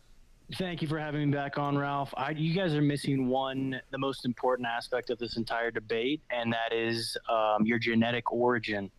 And you have a book in your hand called... We mentioned it. The captain said he doesn't believe in genetics. Michael Bradley. Willis Carto, Michael Bradley, and Stan Gooch all did heavy research into the Jewish Neanderthal link. Two of them were Jewish themselves. Yeah, actually, the book that I don't know... Up to 15 Can you hear? DNA. Wait. Hold on, stop. Serpentarius, hold on. What were you saying, Captain? The books, I've been reading Milton Bradley's books tonight, if you was listening. Michael Bradley, but you didn't bring up the genetic link to Neanderthal. And one of the greatest tricks these people have played on us is that they call Europeans Caucasians. You call Europeans Caucasians. Europeans have up to 4% Neanderthal DNA. These people have up to 15. You look at their stature, their behavior. But the DNA portion, nose, larger skull, so they have a higher IQ than us. Higher IQ than you. But we are different peoples. No offense to you. I mean, this is facts, but you have a lot of Homo erectus DNA. You have no Neanderthal DNA because you are of African descent. And this Esau versus Jacob thing is taught to Jews as a religious thing, but in reality, it is a interspecies. The Cro-Magnon wiped out the Neanderthal with the domestication of wolves and dogs and absolutely decimated most of them. And Ralph, what is he talking essentially about? Ultimate revenge upon the Cro-Magnon for what they've done, the persecution of Jews in Europe, and what we see. Yep. Okay. I just want to end on one last thing. Is that okay, Ralph? Very quickly. This is not lightning call. Go ahead. I'm sorry. Gave a whole diatribe. Immigration into Western countries and the transgender LGBTQ agenda is meant to blot out the white population from the earth. It is eternal revenge for what the Cro-Magnon did to the Neanderthal. Thanks, Ralph. Have a good night, boys. Thank you, sir. All right, I haven't heard that one before. Dingo, can you hear yet? Can you hear me? Yes, Oh, there you go. Yeah. Well, shalom, my niggas. What's up? All right. Dingbat, man, you ain't miss a beat, man. You ain't miss a beat, Dingbat. You ain't miss a beat. Damn, the captain. Ain't shit, man. What you gonna ask us today? Don't worry, big guy. Listen, my question today is for that fake ass Jew over there, the one pretending, like the one sitting there with tape and Velcro his yarmulke on his head. It doesn't fit like it does on y'all's. You know what I'm saying? Because y'all are the real Jews. But Mr. What's his name? No, Judas. I was not trying to be rude. I was wondering. I was looking at the NGO list for people or for non-governmental organizations that help, if you will, migrants get from Northern Africa and other places in the Middle East to Europe. And every single one of them, out of 26, they're all run by people literally from Israel. Israel Aid is one. I mean, in America, you've got Doctors Without Borders. They're Jews. What is the big deal with y'all's strict border restrictions? And then also y'all come into Europe and be like, hey, criminals, rapists, please come to these white countries. Why is every one of them from Israel? Okay, so I could respond to that. A couple of things. First of all, I didn't go through the list that you mentioned, but they're I got it right here. All right, you can post it to the group, but I don't think they're all Jews, because there's plenty of non-Jews that also promote open borders. Now, the Jews that promote open borders for Europe, okay, they also push Israel to tear down its wall and to allow African migrants as well. Here in Israel, we have leftists, just like in America, you have leftists, and you have nationalists and you have globalists. These two forces are affecting all of us. All right, not just you guys. When I was in America, I voted for Trump because I was not happy with open borders. When I'm in Israel, I vote for right-wing parties here as well. So I don't feel particularly guilty that people who share some genes with me are doing bad things. Just like I don't think that the captain needs to feel guilty that people that share his genes commit 52% of the crime. It's not his fault. He's not the one committing crime. So I'm not the one calling for open borders. I'm not going to feel guilty about it. I'm not going to apologize. I fight against it because I want my country to be safe and I want America to be safe. And I believe in some version of ethno-nationalism because I'm an Israeli Zionist. So the disrespectful tone of your call and the way you're approaching this as if I am part of some cabal that has an interest in opening your borders is wrong. In fact, I'll tell you even more. Our prime minister, Bibi Netanyahu, is right wing. He's been prime minister for 2 decades, right? He's friendly and aligned with all of the right wing closed border politicians in Europe, as well as with Trump, less so with Obama and Biden and other open borders. So it's a little more complex than you make it out to be. Now, it's not an illegitimate argument to be open borders. I'm against it, but it's something that many Jews and non-Jews believe in because the globalist movement today is something that's gained a lot of traction. And I, like you, hope that the globalist movement gets squashed. That's my answer to you. Well, all right. Well, that's cool. I guess as far as the disrespectful tone of my question, listen, you've been disrespectful to my friend Captain Tazaryach here all night, so I don't feel guilty at all about being rude to you a little bit. But as far as the organizations being non-Jews, that's not correct. I mean, I'm looking at all of them right here, and most of them have the name Israel in them. And so my question to you, I guess, then would be, if the left-wing Jews in Israel that are trying to get your border taken down, like if they're so effective at doing it in America and Europe, why do they have zero luck in Israel? Is it just because you guys are? Well, first of all, I'll explain to you. Israel's population is mostly Sephardic Jews, like myself, from Arabic countries. We tend to be more to the right. Even in America, Sephardic Jews, overwhelmingly 90% vote Republican. Right? They probably see the world similar to the way you do, just not as anti-Semitic as you seem to be. Now, similarly, in Israel, the Ashkenazi European Jews who tend to lean more to the left, more globalist, not always, but more, they have less power in Israel because they're a minority. And therefore, in Israel's right wing, and even though we have parties that are constantly trying to open our borders, constantly trying to make us like Europe. They see New York City, they see Paris, they see London as a model of what they want Israel to be like, and with limited success. Maybe Tel Aviv is a little bit like that, but most of Israel isn't. And Israel's a democracy. People vote, and those guys just don't get enough votes. They have money, they have NGOs here, they invest hundreds of millions, if not billions, trying to get in power. There's ads all over the street of how terrible Netanyahu is, Bibi, and how great it is to be leftist, but we don't want to be leftists here. Now, the Jews in America also, don't forget, like what you call like the more base Jews. Jews that come to Israel tend to be more based, more Zionist, more nationalist. Jews that are more globalist tend to live outside of Israel. So it makes sense that you're still going to have right-wing Jews in America, but in more of a minority. Because living in America itself is a statement of saying, look, we're part of the greater world. Judaism is not so important as an ethnicity. You know what I mean? Does that make sense? As everybody knows that white people are the real tribe of Israel. So as an actual Jew, right, I'm just playing about that. But let me tell you what I see from my perspective. So from my perspective, I see the World Jewish Congress. That's where Jews who are members of parliaments and governments in countries all around the world, they meet up, once or twice a year in Israel to talk about how they could sway their host nation to vote on different pieces of legislation to benefit your country, right? So I know that that's a thing. I know that these other little groups are a thing, like the Bilderberg group. Most of these people are Jews also. So like what I see your little hive is a central operating location, right? As Israel, okay? And you send out your little drones to do one thing in everybody else's nation, like, flood it with outsiders. Yet in your home nation, you let nobody that's not what you call a Jew, which you support with genetic tests, come in. So I see it as like you have one policy at home and you send your agents out to fulfill other policies outside of your little hive there. I mean, is that an inaccurate description? Could you see why I might see it that way? I could definitely see why you see it that way, but there are parts of it that are inaccurate. Okay.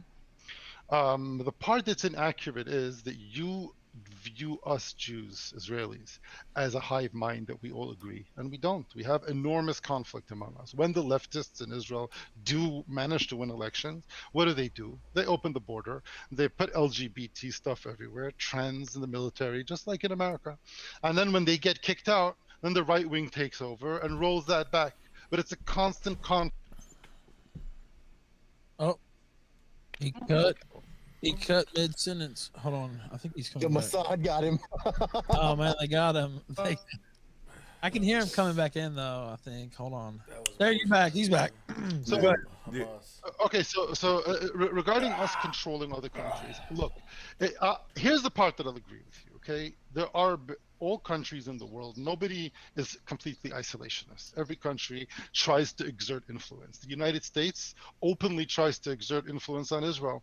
When Obama was president, he literally campaigned for the left-wing Labor Party in Israel to win against Bibi, and Bibi Netanyahu won anyway. So it's a mutual thing. Countries and leaders and politicians try to affect other countries, sometimes openly and sometimes subliminally. Israel is no different in the sense that we do try to affect other countries for our own benefit. I'm not going to deny that. Am I proud of it? Do I think it's a good idea? It's irrelevant. Everybody plays this game. We appear to be better at it or more effective at it, and I don't think we are, but we appear to be more effective at it because we have an enormous diaspora. Since we were exiled from Judea, right, there's Jews all over the world, and they have some sort of connection to Israel, so we can reach out to them. They form voting blocks, and we try to exert power, just like blacks in America try to exert power and vote for as a bloc for their own ethnic interests, and whites, I don't think they should do, but they should be voting for their own ethnic interests. So Jews to some extent do that, but then don't forget those same Jews, my friend, in America, for example, most Jews in America are pushing Israel to have open borders and to give the Palestinians land and to give up the states. So the fact that Jews all over the world are connected to Israel, that's not always a good thing. All right, Dingo, go ahead real quick. Yeah, Last I'm about to wrap it. Yeah, because I gotta move it on. Yeah. No doubt. I'll make this short. I'm listening. Thanks for having me. Thank you, Dingo. Mr. Judas, there, you were wrong about the black and their crime rates, sir. I would appreciate if you didn't lie like that. They commit 52% of the murders. It's overall violent crime is like 70-something%. So please don't undersell it. Pork chop, don't let the diabetes get you, you son of a bitch. Bye. All right, bye, Dingo. Yeah, I don't think I'll try one more caller. No, actually, Ralph, it's about 12 o'clock. You gotta go. Yeah, it is. Yeah, Really. I'm gonna wrap it up. I'm trying to force another one in there. Yeah, I know you I might bring on after you guys leave. Yeah, no problem. Captain, it was a pleasure meeting you, man. No, it was a good show. I always avoided you guys on the street because I was busy with the kids, but today we had a conversation. I see why. I see why you avoided us on the street. I'm too busy, man. Who has time for gay people in satin robes waving swords around? The only gay people are you guys. That's why y'all suck your son's penis on the 8th day. All right. That's why y'all do that. Less people do that than, 1 out of 5 y'all do that. That's why your rabbis are sexually molested that's by why their your family. rabbis Less than 1 out that's of why 4 your rabbis Jews give little boys herpes. That's why they do that. Because they sucking their penis. They shouldn't be doing that. That's why all of y'all look feminine as it is. The percentage of Jews that do that are lower than the percentage of Africans. It shouldn't be none. Your rabbi is supposed to be holy. They shouldn't be giving little boys herpes. You know what type of sexual deviancy? It's a very small minority. It's not a small minority. You shouldn't be sucking a little boy's penis in the first place. Moses didn't do that. Moses didn't do that. Moses had a woman do it. Moses didn't even do it. Yeah. Moses had his wife do it. Okay, that was that's something. Yeah, that's how it's done. But gay men, so move out the way. I got it. Just show me the penis. I'll put it in my mouth. That's gay men do that. That's what y'all do. I'm sorry. With that, hey Ralph, man, I appreciate y'all having me on, man. It was a great show. I'm glad we could end on friendship and brotherhood here. Yeah. Thank you, Captain. I appreciate it. Hey, no sweat, man. Anytime. Listen, I love the way you line them up, Ralph. I love it. Hey, we'll hear from you again. All right, no sweat, man. Y'all take it easy. Thank you, man. You have a good one. All right, you too. Judas, we'll hear from you. Hey, man, I'd like to thank. Is the mic still on? We still online? I'd like to thank y'all for coming out, man. These videos will be on the Patreon. I appreciate y'all joining me, man. We try to give y'all these little bonuses every now and again. What you think, Tazaryach? Not bad. Not bad at all. So we see y'all Thursday, man. Make sure y'all tune in. Shalom.